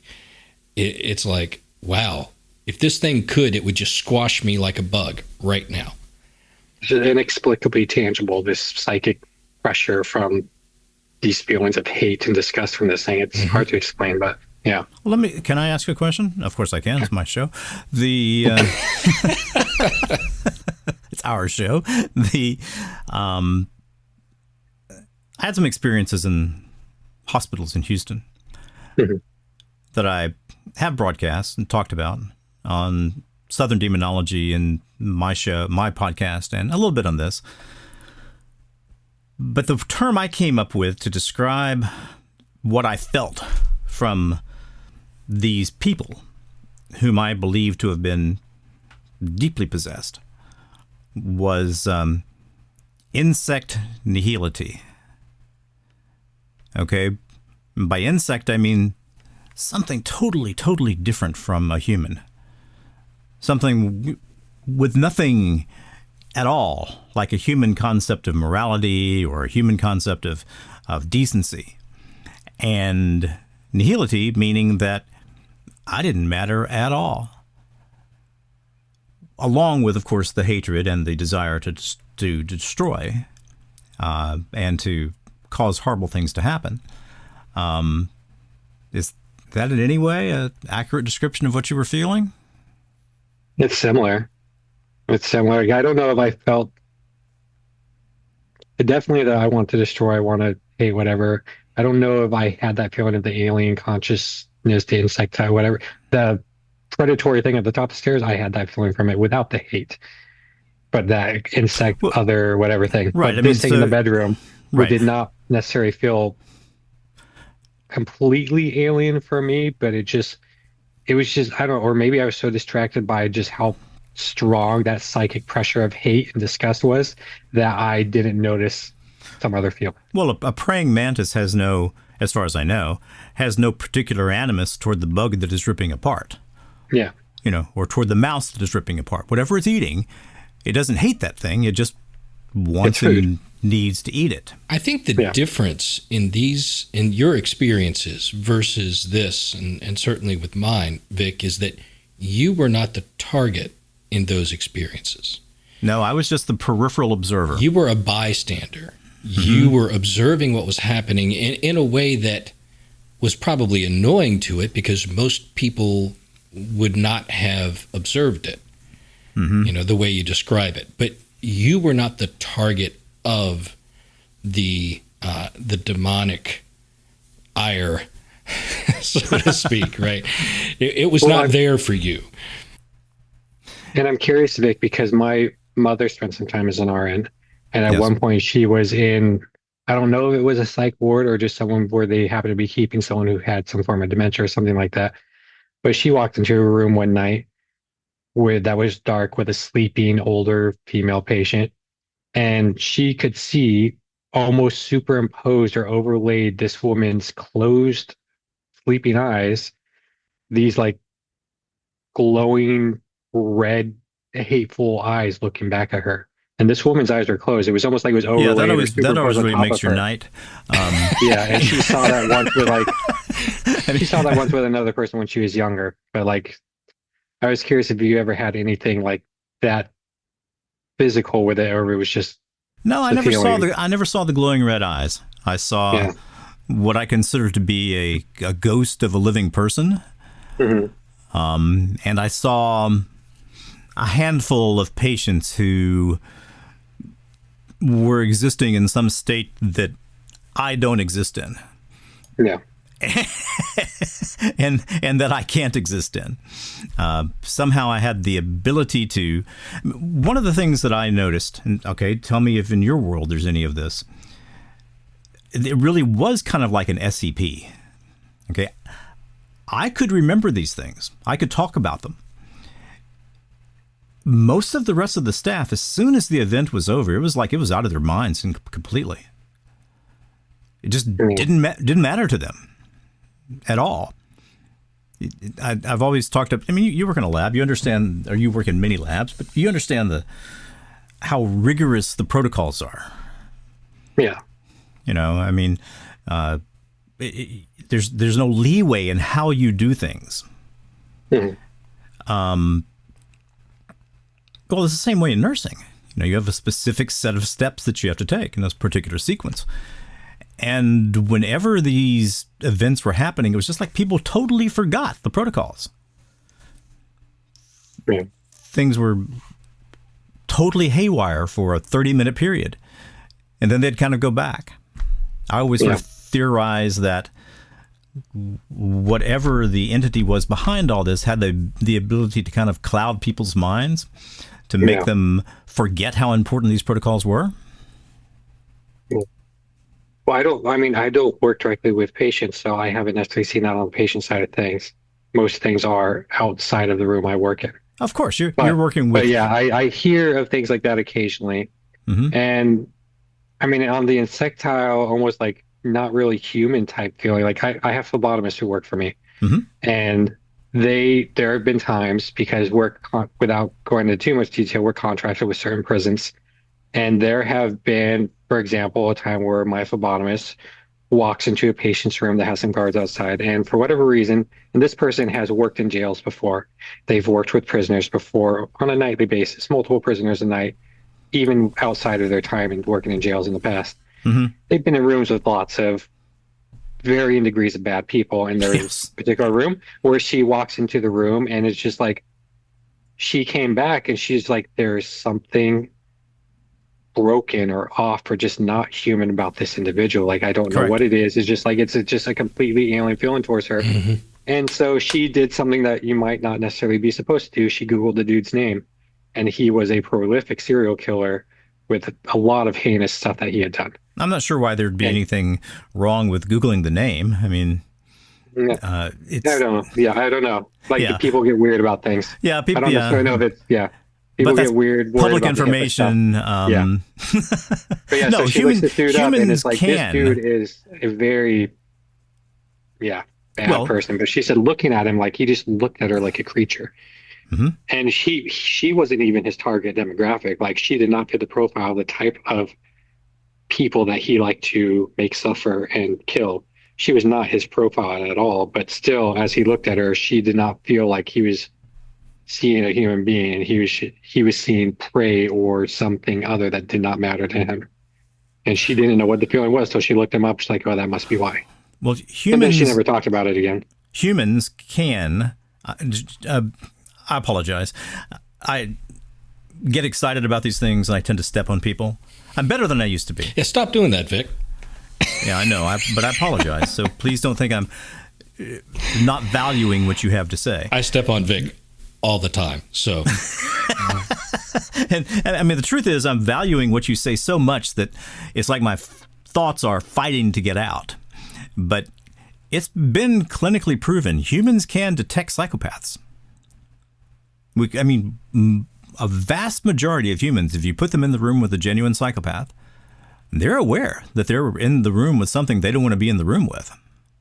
Mm-hmm. Probably a evolutionary defense. Probably. But there's also the possibility that a lot of these folks are possessed. There absolutely is, yes. You know, I think that when you talk about that kind of crime, I mean, yes, being a psychopath is one option, but I think that's where you get into some people that have some really, really deep spiritual problems that could be the effect. I always figure both can exist. You can have people where it is just a strictly mental issue, like they have some mental something is broken one way or the other, doesn't function correctly in their brain, and that's why they are the way they are. And then there are people where there is something else that has stepped in, and there could be both, where someone maybe was broken, something stepped in, or people who just happen to be that way. I'm never going to say anyone who has an issue is possessed, but there are certainly people who probably are. Yeah, well, and a lot of the exorcists talk about the idea that they are often found together. You do often find people with serious psychological issues that are under oppression or even possession. They have more than one problem. So just because they have some diagnosis doesn't mean they aren't potentially possessed too. That does happen. Yeah. And I've always imagined, especially the people who have mental health issues that cause them to be socially isolated, like maybe they're obviously schizophrenic or something like that. And let's say science clinically, they are schizophrenic, like they're whatever reason, or some other issue. Some other psychosis. Yeah, some other psychosis, and it's a legitimate thing. But what better target is there for something malicious than to go after someone like that who's already socially isolated? Because who's going to believe them that there's this thing standing in the corner? We're like, oh yeah, they always say that. Exactly. And maybe 9 times out of 10 it's in their head, but that 10th time there's actually something predatory there. Why wouldn't it mess with someone like that? Because who's going to believe them? It's perfect prey for something that's just malicious like that. Completely agree. And there's a story I heard somewhere once about a schizophrenic woman who knew she was schizophrenic, and she was well managed with medication. I don't remember where I heard the story, some podcast somewhere. She was well managed with medication, and she at one point was living in this house, and up in the attic, she decided to make it her art room. And up in the art room, there was always this silent older woman who would silently scream at her. And she would say, oh, that's just my schizophrenia. I'm going to paint and ignore them. And she would do her art up there, and she lived there for however long. She lived there for however long she did, 6 months, a year, whatever. And then she moved out because there was a rental. She's moving out of the place, and she has a friend helping her move away, grab boxes or whatever. Towards the end of the move, the friend comes running out of the house, terrified, saying there's a screaming woman in the attic. And so this whole time, this woman who thought that she knew what her schizophrenia was, just figured this woman in the attic was part of her psychosis. Mm-hmm. And then one of her friends comes running out of there. She never talked about it, talking about the screaming woman in the attic. And it's like, how do you differentiate when you're already in that state of mind? Well, wait a minute. I mean, there are some questions that arise from that particular story. So where does the screaming woman go to the bathroom? How does she get water? How does she get food? What is she there all the time? Does she sort of sneak in sometimes just to do some screaming? I have no question about the veracity of the story. But you mean this screaming woman was a spirit or something, right? Yeah, that's how I'm looking at it. She was a spirit. Like you can actually hear the screaming. It was like silent screaming. It was like you have the face, the emotion, the facial figures of like she's screaming, but you don't hear anything. Okay. So it's almost like whether you want to imagine it as a residual haunting or something more active, but who knows? Sorry. Yeah. Please I don't forgive mean an actual physical woman. I mean something more spiritual, in whichever way you want to define that. Please forgive the brain dead moment. But I definitely could see, you know, if you had that condition, if you had schizophrenia, boy, you would have to question everything. You would have to question everything. You know, schizophrenic patients in a clinical setting, in a medical surgical clinical setting, where they're in the hospital for reasons other than their schizophrenia, they're very difficult to take care of. Mm-hmm. They can be very, very spooky. I mean, they really can. I mean, you'll take care of a schizophrenic patient, and schizophrenic patients have, in the clinical setting, some commonalities. First off, they won't eat anything. They're frightened. They're certain you're trying to poison them. Mm-hmm. They are not happy about you giving them medications. They're certainly not happy about having their blood drawn and that kind of thing, because you're going to use that to create a clone that will come back and kill them. There are these very strong delusions, and they never sleep. Never sleep. Nurses count on patients sleeping occasionally in order to get stuff done, just like parents count on children sleeping occasionally to get stuff done. But they can certainly have the most amazing conversations with you. And if you're like me, you kind of get drawn into this conversation the whole time wondering, is this a good idea? I always imagine that would be me. I feel like I would play into their fantasies just because I was too curious. Yeah, that's definitely me. Ask my wife. I can't stop, you know, a conversation that just is dying to happen. I'm curious about everything. So, and there can, and look, I understand. I don't want people to think that I'm ridiculing schizophrenic patients who are legitimately ill. And the people I dealt with were legitimately ill. But they had behavior patterns that are the kind of things that nurses remember. Yeah. In terms of the way they behave. Like one time I can remember walking into a room with this patient who was maybe 40. Hard to tell sometimes. Little tiny woman. Gaunt. Anorexic. Cachectic, very, very thin, and had the aroma of somebody who really didn't like to take baths and who had been taking a lot of different medications and eating some strange things. And so you go gingerly. So you walk in and you go, "Hello, Mrs. Johnson. I'm going to be your nurse Victor, and first thing I need to do is take your blood pressure." And you're trying to speak in a calming, soothing manner. And what I get back is this look of absolute hatred. And she just gets up and she says, "Yeah, that's right. You're going to take my blood pressure. Then you're going to take my children. Then you're going to take my home. Then you're going to take my dignity. Then you're going to take my life."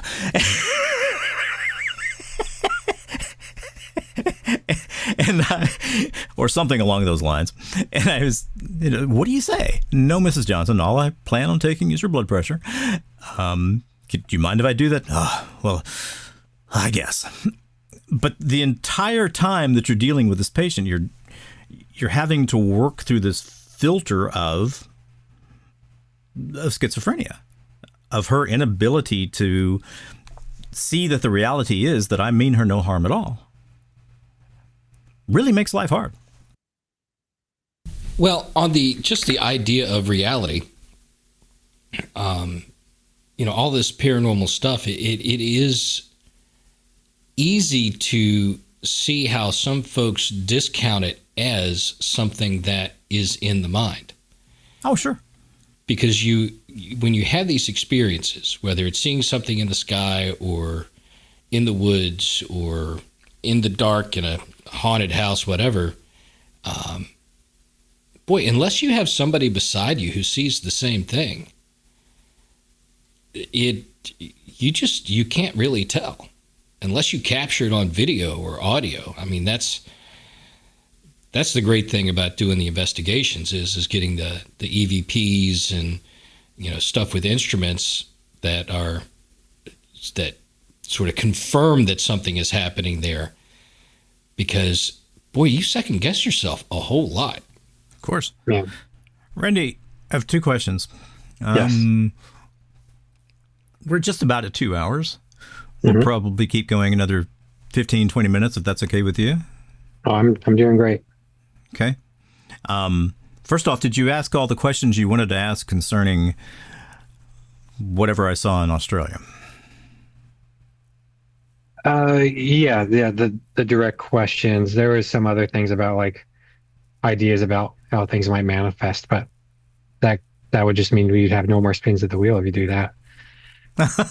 Yeah. Okay. I've got a question for you. Yes. Your daily life, at least half the time, is immersed in extremely advanced instrumentation. No. Okay. Where part of your job, I'm assuming, is making sure that all of these machines are properly calibrated, that when they're putting forth a result, it's a result that checks against a known reagent perfectly. Yes. This kind of thing. Do you ever experience anything in that orderly, mechanized world that doesn't seem to be easily explained through physical means? Well, I've never, let's say, directly run into a ghost in the machine. So instrumentation, no. But as far as generalized paranormal type experiences, I've had those in the lab. Like, I could use a couple different examples. There's been once or twice where I've seen things like a specimen rack that's been in one spot for forever, and it's not by any vibrating equipment. It's not by a centrifuge or anything like that. It's on a more stable wall. Shoot 8 feet across the room and hit another wall and then hit the ground inexplicably. Nothing was on top of it. No reason for it to not fall vertically instead of horizontally like it did. There's been With things specimens like in it? no specimens in it, just an empty specimen Just rack. an empty specimen rack. Okay. Yeah. There's been times where there was one time where I had what I initially thought was a normal human being coworker try and squeeze past me in a tight area, and I thought that I may have had a larger coworker because I was standing in front of a fridge with urine specimens in it, and it was in a narrow, kind of maybe 2.5 foot wide, tight spot of the lab. Yeah, I know how labs evolve. Yeah. And so there was I was facing the counter where this fridge was, and I felt someone trying to squeeze behind me through that space from one walkway to another where there was like instrumentation. And I felt them brush against me. It wasn't is somebody touching me, is oh, someone's trying to get through. I pressed my body up against the counter as tight as I can to allow this person through so they wouldn't feel uncomfortable about trying to squeeze past me. And I turned to like apologize, even though I didn't do anything, but just to be polite. I turned like to say I'm sorry, and there's nobody there. There's nobody there. And it's like, yeah, there's nobody there. And I kind of look around for a second, like, okay, well, hello. I'm sorry I bumped into you or you bumped into me. Let's go on our way. And then I let it be after that. But I've seen little shadow figures once or twice, especially when my lab I work in now, when I first went there, like it was never like some creeper who's peeking around a corner. It would just be like you would see behind equipment would look like someone walking through, and you would look up to see who was there, and there's no one there. You'd get that occasionally. At one point, my phlebotomist thought that she saw me walk into the microbiology room, and then she second guessed herself and looked into the microbiology room, and I wasn't there. And she came back, and I was sitting in the break room the whole time. She's like, "Did you just go?" And I'm like, "No, I've been in here eating my apple." But I did somewhat recently have my most bizarre laboratory experience, which was a situation I've never had before. We had a blood bank emergency with the ER. Some patient came in, they had them down there for a while, and suddenly they realized that their blood pressure was dropping fast and they wanted blood in them. And so I set up some emergency units real quick, something that wouldn't kill the patient, and sent them on its way. They got one of the two units into the patient, and they brought back the second unit and said the patient's gone. Like, we don't need the second unit. And I do emergency blood banking. That's part of my normal job. And I've had lots of people not make it. Most people do, but I've lost kids. I've lost elderly people. I've lost people who have a pharyngeal surgery, like all sorts of things. Like it's an unpleasant but realistic part of the job, as you know. You lose people. So I'm used to that. I don't freak out about that. It's just a sad, unfortunate thing that happens. This nurse walks in carrying this bag of blood, and I immediately get this frenetic, frantic, panicky feeling that is not my feeling. It's not something I'm feeling. I recognize this is not what I'm feeling, but somehow I'm still feeling these feelings and they're not mine. This I'm is like, what is something that? that's being infused into you. And so this nurse hands me the bag of blood, and I feel like there's almost like somebody buzzing around me, like frantically, like shifting all around me, like just a frantic, panicked, whatever feeling is something buzzing around me. And I immediately think, and I've never thought this before, I've never experienced this before. This woman, for some reason, wasn't expecting this to go the way that it did, and she wasn't expecting to not make it. And at the moment of her death, instead of stepping through that door into the next life, into the afterlife, whatever it is, she followed the guy with the blood she thought would save her down the hallway to me. Mm-hmm. And he walked out of the room and she stayed with me because I had that blood that she thought was supposed to save her life. And the hospital I currently work at is a very small rural hospital. Mm-hmm. And so we don't have because it doesn't happen that often, we don't have the appropriate means of returning blood units once they're on the floor to the refrigerator because we can't guarantee their safety. We don't have the equipment for Right. that. That's That's going to be a wasted product. Yeah. Yeah. So in the big trauma centers I've worked in, we have means of doing that. But in this place, we don't. And so I got the blood and I put it in the computer and discarded it electronically. Then I turned and I placed it in the bio waste, the red bio waste bin. And the moment I did this, it's like this energy, to which I presume was the spirit of this woman, just like latched into me, almost like she like dug into me, into my essence or my being, and is like my heart was pounding, my stomach had that kind of twisted, sick feeling, like maybe you're about to get in a fist fight or you're jumping out of an airplane or whatever, that like kind of adrenaline dropping down a steep hill in a car going quickly, that feeling in my stomach, panicky feeling, all these panicky why thoughts that I recognized were external to my own thoughts. And so even though this has never happened to me before, I just like in the moment was like, okay, I don't know why this is happening, but it's happening. This woman is here with me for some reason. So thank God I work by myself 90% of the time, because I run the whole lab by myself, and not in this place because it's so small. My phlebotomist is usually out drawing. And so I sat there while I was working for the next 30, 45 minutes, talking very quietly under my breath out loud, like, I'm so sorry this happened to you. I'm sorry that this happened. I know this isn't what you wanted. This isn't what you expected.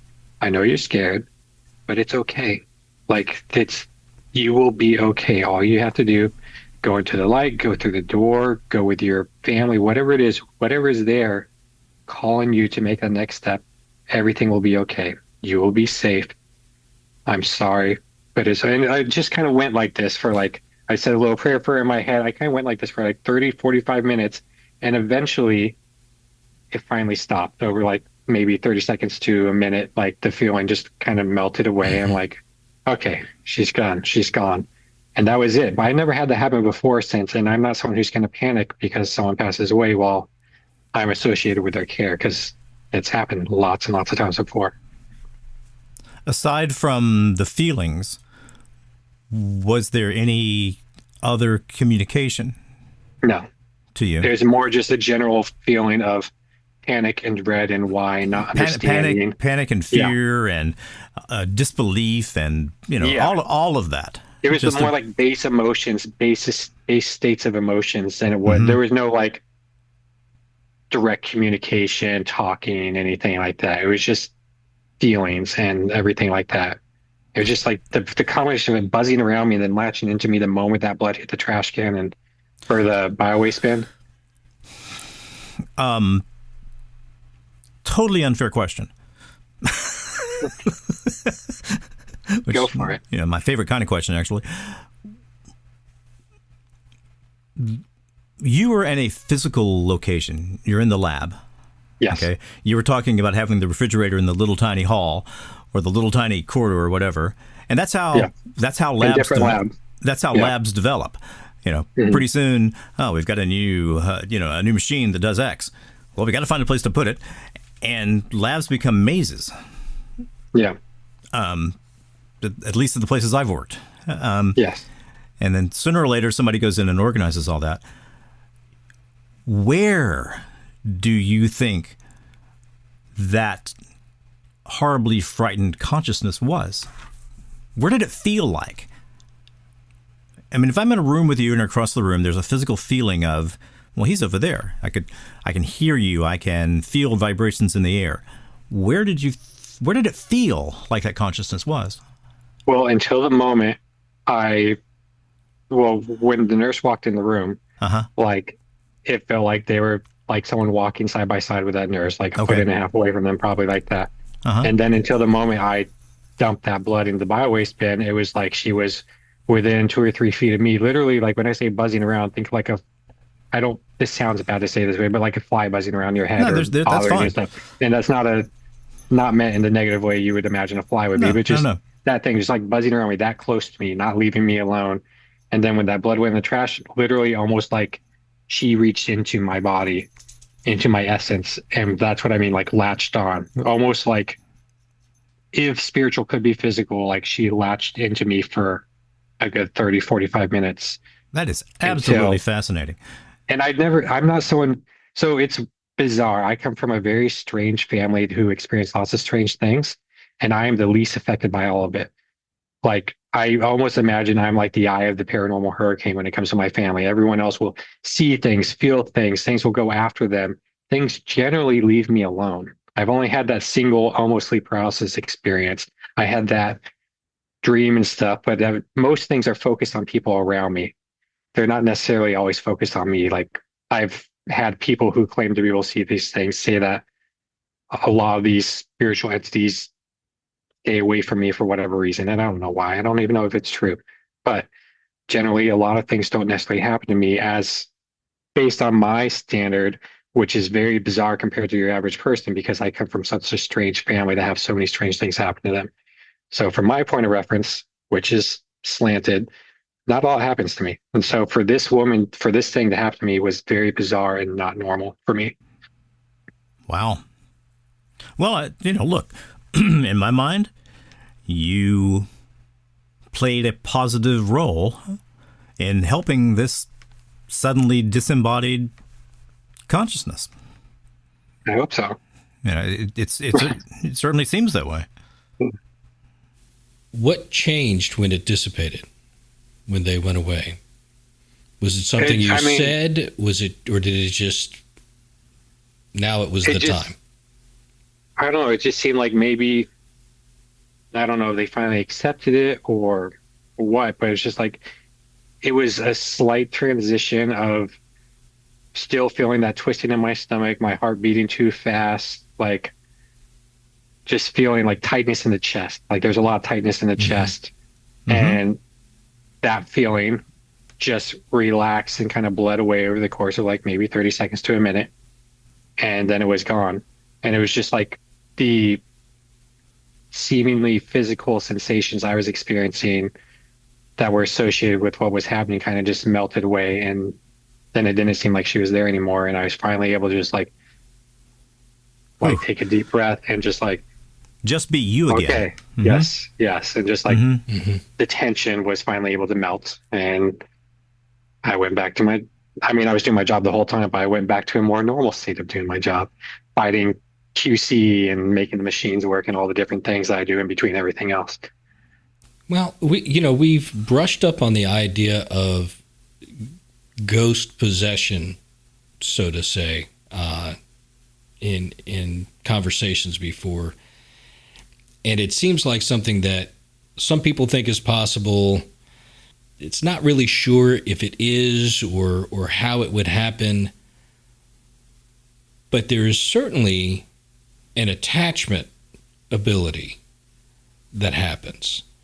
And, I've had one attached to me that I brought home on an investigation my wife and I did that was there for days. I will say the thing that I did that made it go away just about instantly like that, like within a minute of starting it, was an exercise a lot of paranormal investigators use, which is surrounding yourself with a bubble of light. Yeah. I tend to take that light and envision it starting within me and pushing outward and then forming a bubble around me. And when I did that, it was like, within less than a minute, it was gone, and it didn't come back. So if that happens again, try that. See if it helps. It lasted, like I said, 30, 45 minutes or so. And it's like, I think if it had not stopped after a while, I probably would have done something. I've done things like that before. Mm-hmm. Not necessarily because I thought something was attached to me, but just as like an imagined way to help like kind of clear things out of a room or things like that. And I mean, that whole attachment idea is the whole reason why I don't do ghost hunting thing, because I'm not worried about so much things attaching to me. Right. Generally, things leave me alone. But I have a wife and I have a now 6-year-old son. Right. And my son at one point spent 8 months being tortured by something, and he was awake when it would happen. It wasn't like he was waking up from a dream. Something tortured him. And it took me 8 months to get rid of this thing. And my wife doesn't like to talk about these things. She's very culturally Hispanic Catholic and doesn't like to talk about these things that much, but she gets bothered by them. And so with a sensitive wife and a son who has at least once been bothered by something for an 8-month period, or I got to go away, it's not a thing about me. I would love to do the investigation, do all that stuff, but I worry so much if I accidentally bring something home and it messes with them. So I just stay away from it. Sure. Because I don't worry about me. Like things leave me alone for whatever reason, mostly let me be, but I don't want to put them in danger. So that's why I stay away from it, even though I want to do it so bad sometimes. Well, most of the time it's not an issue. And frankly, the time that it was, we created a scenario where through essentially exhaustion, and an all night long investigation in, 7-8 hours from home. And then it was a pretty tense night. And then coming straight home afterwards, all of our defenses were down. Your defenses were down, gone. And we've had stuff follow us home before, but usually it's minimal, right? It'll make a noise for a couple of days here or there. We had one that sort of moved a balloon around the house, drove the dog nuts for a couple of days. But generally you ignore them and they just go away. Yeah. But this was the one time I've had a negative attachment and it can happen. So I certainly understand the reticence to put yourself in that situation. I have little things I jokingly call the house gremlins. They'll move things, disappear things, return them a week or two later in very annoying, obvious spots that I know they weren't before. Like, that's just normal stuff that happens. I'm like, okay, guys. I'll occasionally like, dude, I need my phone charger back. It's been a week and a half. Give me my damn phone charger back. Man. And then it'll be curled up perfectly in the center of the bed. And I'll say to my wife, like, hey, honey, did you put it there? Like, no, where'd that come from? Just dumb things like that. So I get your normal, I call them gremlins. And so that stuff I don't worry about. But because I have had my kid mess with something for a long period of time, 8 months in my mind is a very long time. Very long time. I don't want to take that maybe 1 in 50 chance, 1 in 100 chance that something more predatory follows me home and doesn't mess with me, but messes with him. Well, and your situation, and for those listening, you did a great interview on Into the Fray. It's episode 355, right? I believe. I'm not positive on the number. I think it's 355. I'll put the link in the show notes for it. But where you detail a whole lot of stuff in there, but it all goes back to your grandmother. Yeah. And in your situation, the generational stuff. Before her, but that's a lot of it. But the stuff with affecting multiple family members at the same time, it all sounds generational. There's a lot of stuff that I would question everything that happened. Thanks, Grandma. And I always wonder, why am I so unaffected by things? Like, what is that? Mm-hmm. And I know through your average person, I deal with a whole lot of weird shit, and they would probably think I'm wacko. But with my baseline, my very skewed baseline, not a lot affects me. Not a lot happens to me. And with the baseline of the family I come from, it's like, why? What is the mechanism to where things leave me alone that mess with everyone else around me in my orbit? Like things like that. It's like I just don't understand it. It's a good question. You don't have any brothers, do you? I do. I have brothers. I have sisters. Have your brothers been affected? Yeah. Okay. Because I My know you've brothers have mentioned been your affected. sisters and your Yeah. mom. I was curious if there were any, if it I was have like a one brother male-female that, thing. as far Or, as I know, there's just been a lot of sleep paralysis stuff throughout the years, a lot of like seeing bad things, but he doesn't really talk about it, so I don't know much more details beyond that. I have another brother who's delved all the way into the woo side of things with the crystals and all this and thinks he sees things all the time. And I think he thinks that in his dream world, he's a dragon. Just the little things that are a little bit odd for me, but look, everyone in my family is odd.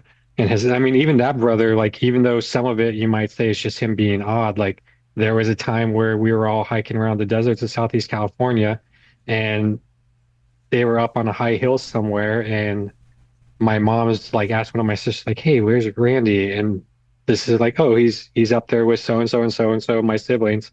I go, okay. And then they look down a canyon and they see me in the bottom of the canyon looking at some petroglyphs. Like, no, he's right there. And they look up again and they just see three people instead of four at this point. Like, well, where was he there? Was he there? They come back down the hill eventually, and that same brother comes out and was like, yeah, I almost fell off the mountain, and like something grabbed me and pulled me back. So what they thought was me wasn't, but there was some fourth presence up there, something that brother felt pull him back when he was stumbling off of the side of a cliff. It's like, I mean, who knows? well, what you call odd, we call interesting. call So your interesting. family's full That's of the thing. interesting people.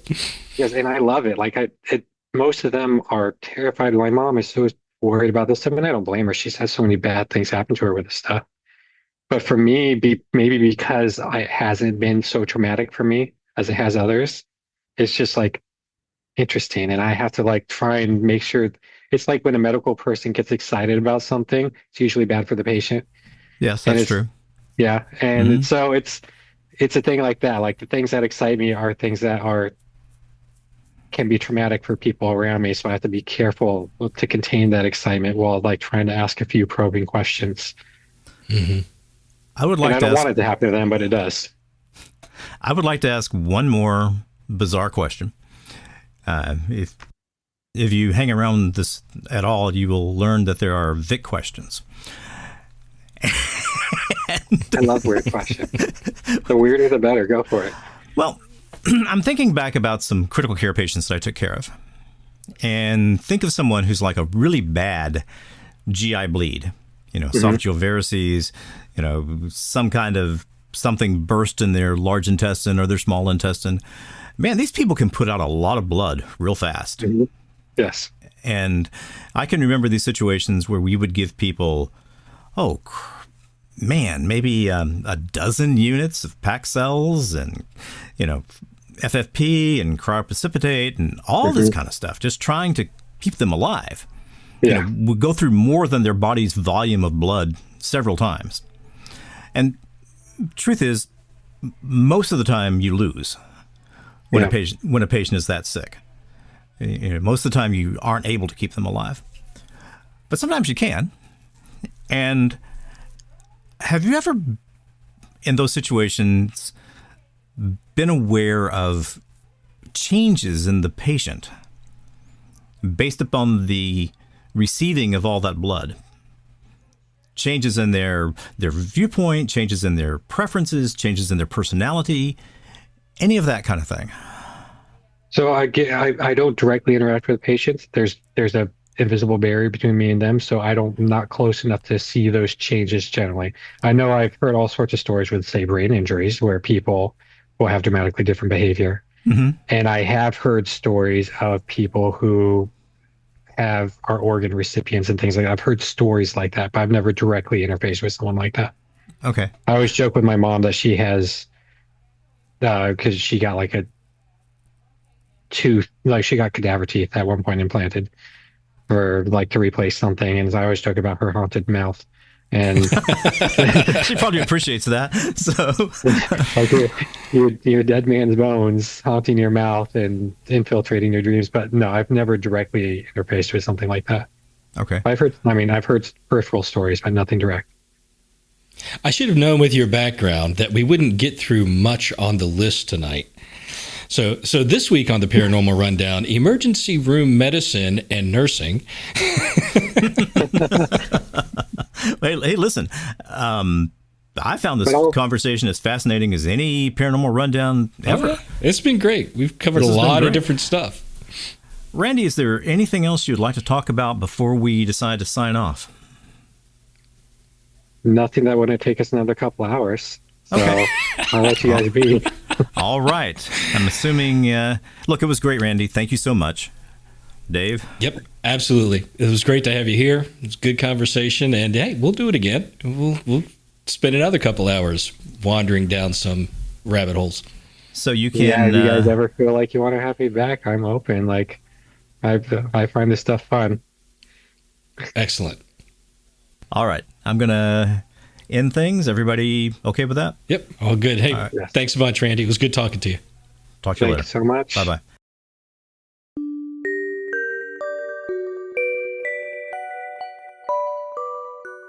Hello, I am Avalon Leanne Dankworth-Smythe. This is a Paranormal Rundown bonus track. I call it Yowie Questions. So after our last rundown with Randy, Randy sent us a couple of questions in follow-up to the feedback at paranormalrundown.com account. See, we check these emails. Send us some. We'd love to hear good or bad things from you. And we were recording today, so Father Mike is actually with us. And so what we decided to do was answer Randy's questions on this episode. And we'll tuck it in at the end of his original recording. So the first question that Randy had was that along the lines of cephalopod-esque camouflage abilities, like the possible chromatophores. God, you guys use such fancy words. I know, right? I mean, chromatophores. y'all gotta tell me something. Cells that can change color and texture.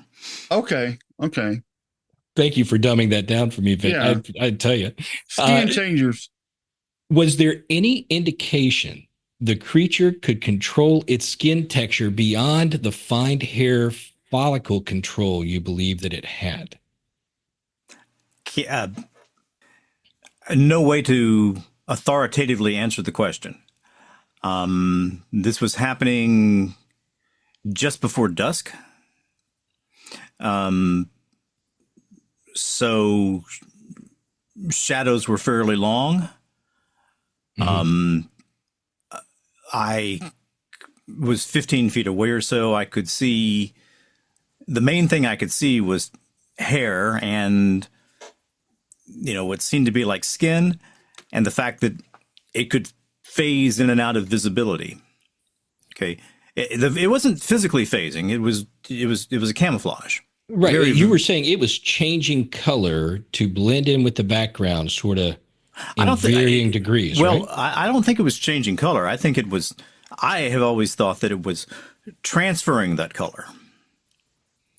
And that would make sense because if you think of a lizard, especially us from the South, all three of us, that they can change color to camouflage themselves in the background. The same thing with like a copperhead snake. Oh man, the copperhead snake can just go invisible. Exactly. I have climbed trees. Yeah, genuinely. Snakes, yeah. Where I have reached out to touch the tree and realize I'm touching something that's not tree. Exactly. Yeah. Okay. I agree. And that's a copperhead. And then you jump back. Your body has a really well-defined jump back, get the hell out of here. That ain't response. a damn tree. That's not a tree. I don't want to touch it. And look, the copperhead, they're not aggressive. No. But man, they can just go invisible. But I don't want to grab one. Their brothers, the water moccasins are. But the copperheads are not. The water moccasins are. I have had a water moccasin. I'll never forget it.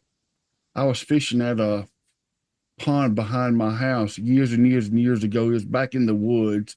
It was probably about a 2 acre pond or lake, and I was on one side of it, and I saw the snake, and he came from, or she or whatever, from one side of the lake coming straight toward me. And you know what? I threw down my fishing pole, my tackle box, got on my motorcycle, and said, "You can have it. I'm leaving for right now." They're mean like that. They will come and after people, you. And people say they're not, but No, moccasins are. I got My a dad different used story. to talk about them trying to get in the canoe boat. Yeah. when he was fishing. Yeah. They'd come after the canoe and try to get in. Very aggressive. But so Vic, you're thinking that there is a rough color of this creature, and it is forcing the pigment to different areas to better blend in with the background. Is that Actually, what I'm getting? Randy's the first person that who's ever brought up the idea of chromatophores. Mm-hmm. Okay, I mean, chromatophores are, well, I mean, I suppose that chameleons have chromatophores. I mean, a chameleon can actually change the color of its hairless skin. Yeah. Mm-hmm. So I'm assuming it's doing that with chromatophores. I've always thought of chromatophores as being something associated with squid and octopus. Right.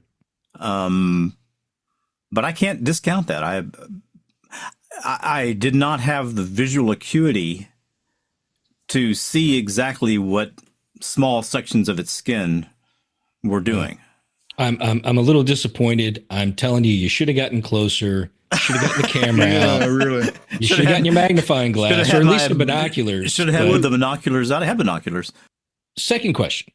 Just on the off chance this was more paranormal in nature, did any other possibility or any other possibly paranormal type experiences happen to you clustered around the days and weeks after you saw the creature? No. Along that note, if not misremembering, there was a big life change happening around that time in your life, or something familial, maybe anything. It's hypothesized that paranormal activity is more likely during major life changes. Good question.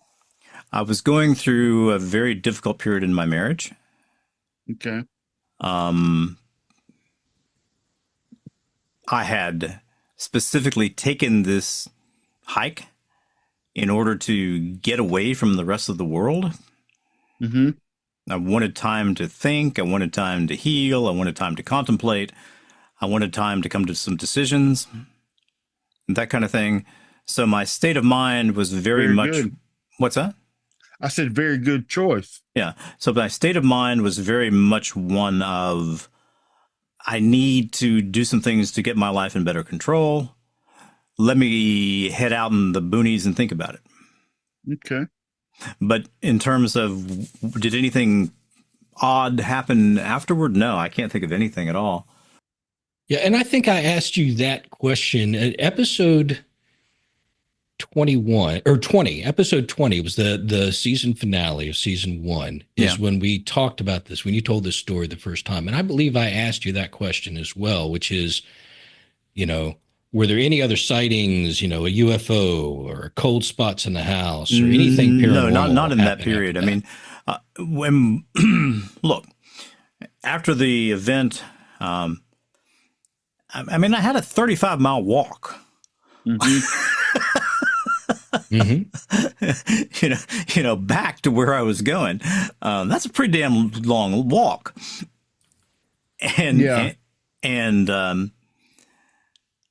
So I was very somatically based in terms of my thoughts. Well, I'm thinking, within the weeks to months after, right? You get home, something weird happens at home. Or you're. I can't remember. Whatever. I can't remember anything at all. And even if, let's say, something had happened a month later, I probably wouldn't have related the two events at all. True. It would have just right. Yeah, there'd be no reason in my mind for me to think of the two as being related. All right, fair enough. Third, because one was in New South Wales and one was in North Carolina. sure, but that's what happens. People after serious experiences like this sometimes go, well, and then the next year, or a month later, grandma I've heard that showed up, and that seems to be a theme. Nope. All right, third, was the silence around the run-in natural, predator nearby silence, or more of the Oz effect thing? I don't know what the Oz effect is. I'm not sure either, but I'm assuming some more paranormal type versus just the forest got quiet because the jaguar is walking through that area. Right. All right, let's see. All of a sudden, everything went silent on you, in other words. The Oz effect refers to the sudden spike in consumer demand or interest in a product or concept after it's featured on the Dr. Oz show. Well, I know that wasn't I'm thinking that's not the same thing. Okay, have you ever experienced the Oz effect? Eerie silence, changes in surroundings, feelings of dread? Well, yes, absolutely the feelings of dread. I mean, I told you about that. Right. In other words, everything just went silent. This feeling of dread came over you, and right. This thing could. Well, I believe one of this thing's natural weapons is the ability to invoke emotions into other beings, and it's like a light bulb. It's like a light switch. Fair enough. It's just, hey, I want you to smell the worst thing you've ever smelled in your life. And you smell it. Mm-hmm. I remember that story too. You said the smell was... It wasn't like any other smell in terms of, if you ever get the pleasure of being around a corpse that's been ripening for a while, A, you don't forget that smell, and B, it doesn't act binary. If you're 20 yards away, you kind of smelling something. By the time you're and it gets worse as you get 15 closer. feet away, man, it's just like ripping your eyeballs off. It wasn't like that. It was the smell was there or the smell wasn't there. And the feeling of dread was there or it wasn't there. I'm sorry I'm interrupting you. No, it's okay. I want to pull out the silence part of it. May have been animals getting quiet, but I have felt like from the time you started telling this story, when you got to the getting close, especially the first time you walked through it, I got the impression that one, it was like infraround sound waves or something like that, creating that sense of unease and nausea, and nausea to go with it. And I don't know if that was a psychic thing or something along those lines. It could have all been psychic. And no way to know. I was experiencing sensations that my body didn't know how to classify. Okay.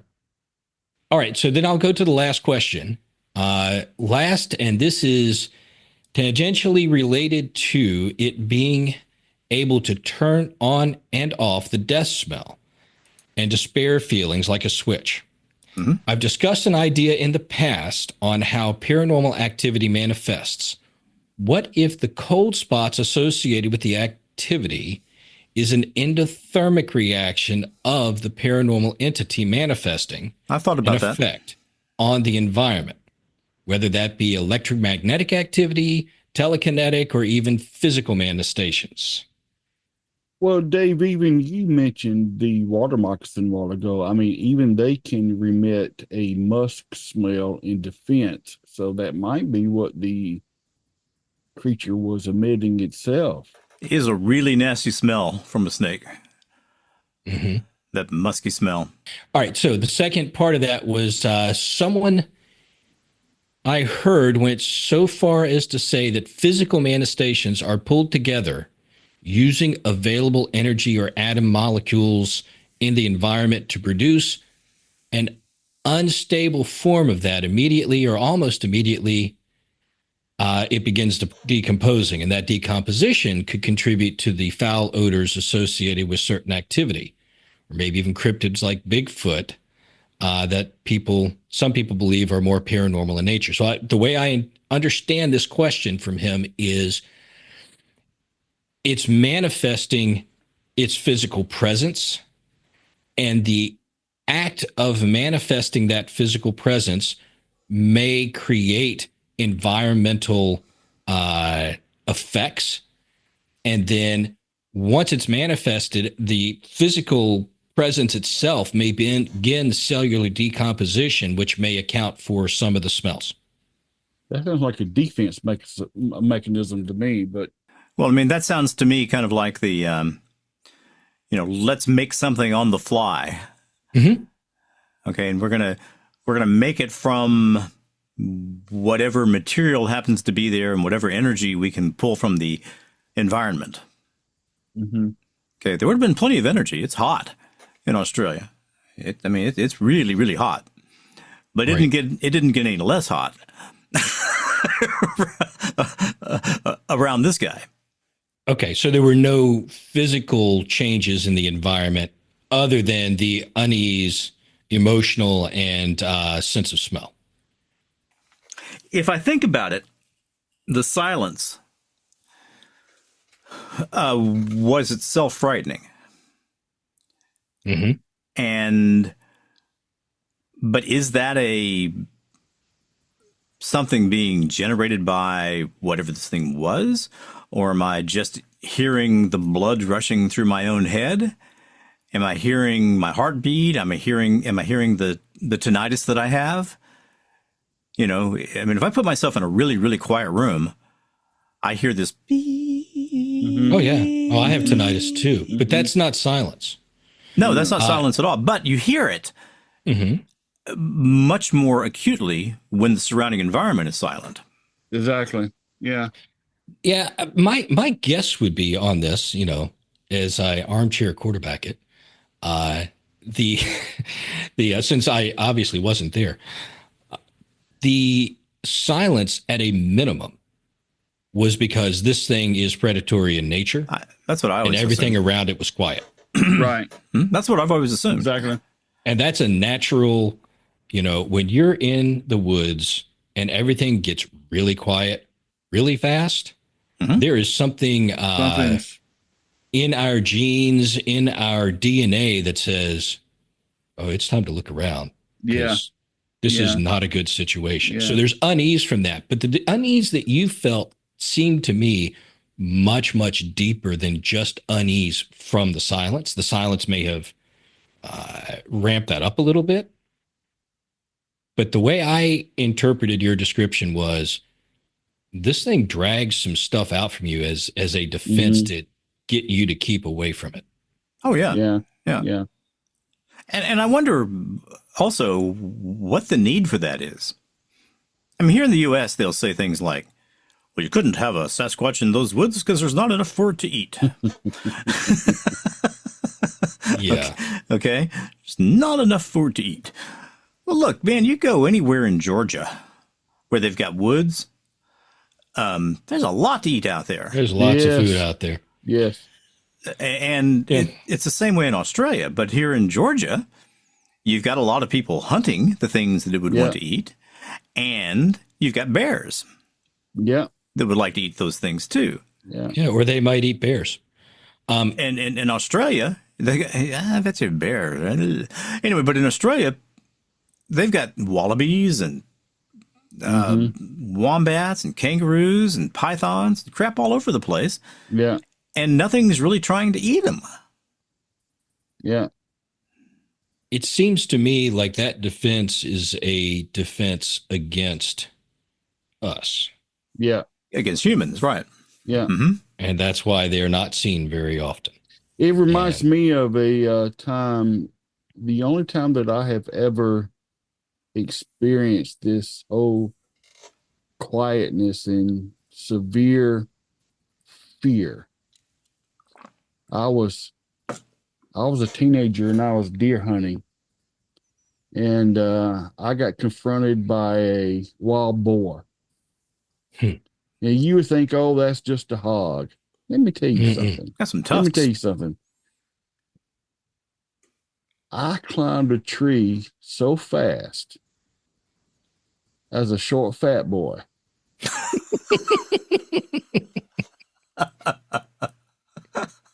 Oh my God. That thing was going to kill me. Yeah. That's Oh, it'll they're certainly try. dangerous. It'll that certainly was try. the feeling. That thing wanted to kill me. What did it have? The lower jaw tusks? Oh yeah, and Uh-huh. and it was Those are very black dangerous. it was black as the ace of spades, and the hair on his back and neck was all raised. I remember it like it was yesterday, and I'm like, uh-oh. Come to think of it now, it was probably a mama, and there were some babies around, but that thing. Well, and I think that that parallels I don't Vic's even want to think about experience. it. Yeah, exactly. His experience, he felt like this was this is a mother protecting its family. Yeah, and this is wasn't about it. But it wasn't a mother. Okay, Right. well, a father protecting its family. It was definitely male. Yeah. It was definitely male. Okay.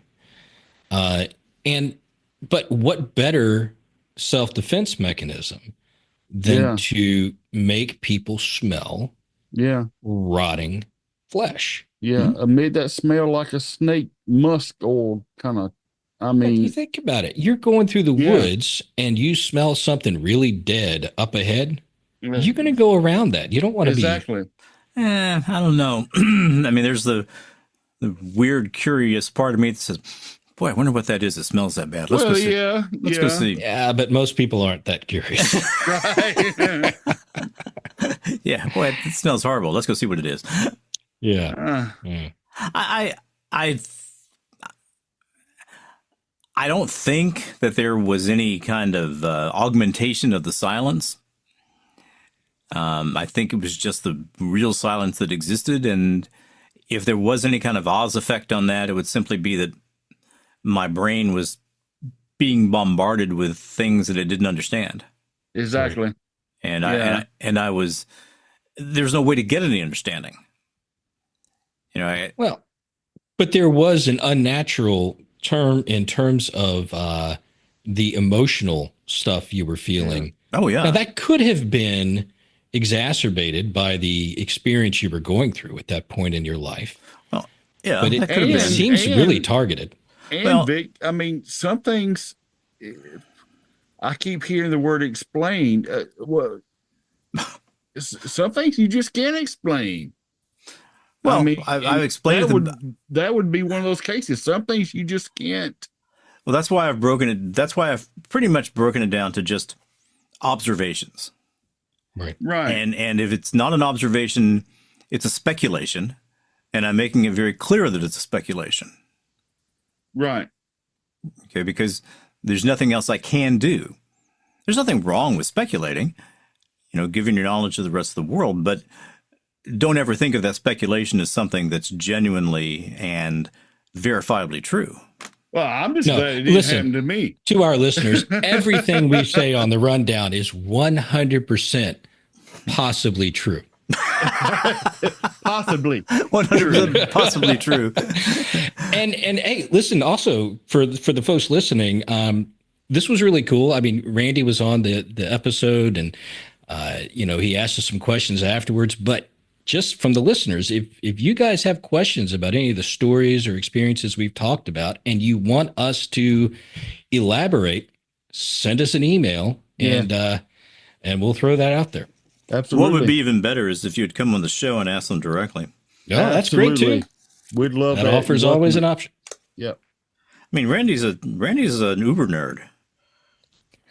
I mean, he definitely falls into the paranormal, paranormal geek squad. Yeah, paranormal dork talk. I mean, I'm listening to Randy, and I'm thinking Randy knows stuff I don't know. A lot of stuff I don't know. Just a good interview. Good interview. All right. Well, thanks for answering that, Vic. All right. And there's nothing really more I don't think I can reasonably say about this event. I mean, the total duration of the event was, less than 2 minutes. Yeah. Boy, when you tell it, it feels like it was about a half hour long. I know. I mean, I'm like, less than 2 minutes. I mean, but no, I mean, I don't think I could have stood there for 30 minutes. I would have at some point lost my resolve and just said, "Screw this, I'm running." Yep, absolutely. Screw this, I'm running. All right.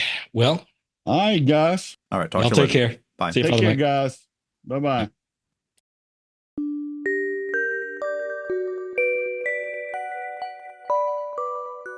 Hello. I am still Avalon Leanne Dankworth Smythe. This is another Paranormal Rundown bonus track. I call it, That Kooky Crazy AI Avatar. No, my current AI project is, so I started a ChatGPT session and said, look, I want to make a graphic of something that's very hard to properly describe. So we're going to have to make it in little increments, you know, be 50% of the way there and then 55 and 60 of the Yowie.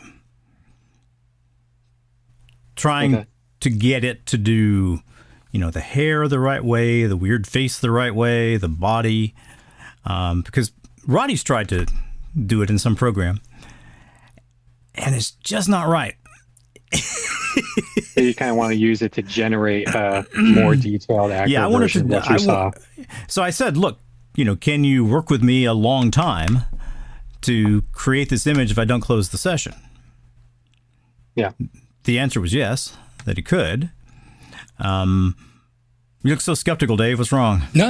I'm listening, and I'm thinking through the session profile I've set up. So keep going. You had that high school principal look on your face, like, yeah. So anyway, that's what I'm working on right now. Yeah, just before we got on, I was asking ChatGPT to scour the web for the highest resolution version of that 1936 photograph, just so I could look at it better. Really? And even that wasn't that high of a quality image. It didn't even fill up my screen at full zoom. So it wasn't that high quality, but I was interested. I was trying to see as much detail as I could, just get a better idea of that. Well, you know, there is supposed to be a negative of that somewhere. Yeah. The guy who took Which it. image is this? This is the guy, the cloaked The cloaked one that thing, you showed. Yeah, the cloak thing in the tree or in the copse of trees. Mm-hmm. You got a couple of skinny young guys who have a day off. Yeah, and it's kind of sitting or standing right behind them. Yeah, And yeah. I mean, it's a standard photo you would get in bright sunlight from Kodak Brownie. That would be super cool to see the negative. Well, it's one of those. It's lost things, but I don't believe that's bull. I think it really is lost. Mm-hmm. So I mean, that makes sense. Seems like a lot of this paranormal stuff, it's lost evidence. Anything high quality, like the original Patterson-Gimlin film or anything like that, the original, it's like a natural law. It's like a law of the like paranormal. Part of the trickster nonsense. Yep. Vic mentioned AI because we're on an AI kick right now. We have I've got a friend who's using GPT as a psychic and having some interesting results. And we're going to have him on in a couple weeks, hopefully, if schedules work out. And then in that process, I opened my GPT account up again. I hadn't used it in a long time, and started digging into how GPT works and how it could be influenced, things like that. And as of right now, we're supposed to have Bert on maybe this weekend. He was in season 1. He's a Dutch psychiatrist and really great guy. And we're going to talk about the psychology a little bit of GPT and how people view it and the paranormal. So we're all on this sort of AI thing right now. I only recently started using it, and within 10 minutes of using it, it was already lying to me. Like, I was trying to find connection. I was trying to hey, I want to figure out local indigenous stories. What are the closest things to, say, Sasquatch for my area? Because I'm in the Sacramento area. And so you got up towards Lake Tahoe and stuff, which indigenous people lived there, what were the closest stories they had that were something akin to Sasquatch or some sort of entity like that. And it immediately spit out an answer to me with very high confidence. I'm like, great, show me the sources. And then like I checked on some of the sources and it was about a tribe that was coastal, not up in the mountains. I'm like, well, this source is talking about this coastal tribe. You're talking to me about some creature that's up in the mountains in the Sierras with the same name. Like I specifically want the creature in the Sierras. It's like, oh, I got that right here. And it like BS'd me for like 5 or 10 minutes before it finally like, oh, I realized that I made a mistake. I'm like, well, then don't BS me. Like I don't want something that like if you aren't sure, do not give me some confident like this is exactly what you're looking for response. Like let me know you're not sure. But that was less than 10 minutes. It was like full of crap. I had it sort of generate, because I've been looking at the architecture of it. I've having it describe its architecture, and it creates logical things that don't exist, but they sort of map to real world concepts mixed with my view from a technical architecture standpoint. So it's interesting, but I have started having it show references. And everything I've checked reference-wise so far has been accurate. But I'm looking at, like, real technical documents, not stories and history and things like that. Yeah, I was asking for, like, historical references of recorded stories that weren't, like, some 2012 someone wrote up on a blog, like, which book did this come from? How can I look it up? And then it was like, oh, wait, well, maybe I made a mistake. Like, well, right. But it assured me that this was sourced until I forced it to show me the sources. Oh, I'm sorry. Yeah. I made a mistake. Yeah. Well, I mean, you got to understand what its purpose is. Its purpose is not to give you outstanding information. The purpose is to make you use it. Yes. That's its purpose. Anything else is secondary. But having confidence in the data and the information is good. Increases usage. That's correct. Hello, everyone. Thanks for listening to the Paranormal Rundown. As usual, it's pretty easy. The music came from Lobo Loco, Smart Sound, or the public domain. Any clips used are used under the protection of the Fair Use Doctrine. Write to us as many times as you possibly can. Give the email address to your friends. It's feedback@paranormalrundown.com. Give it to your enemies. They deserve it.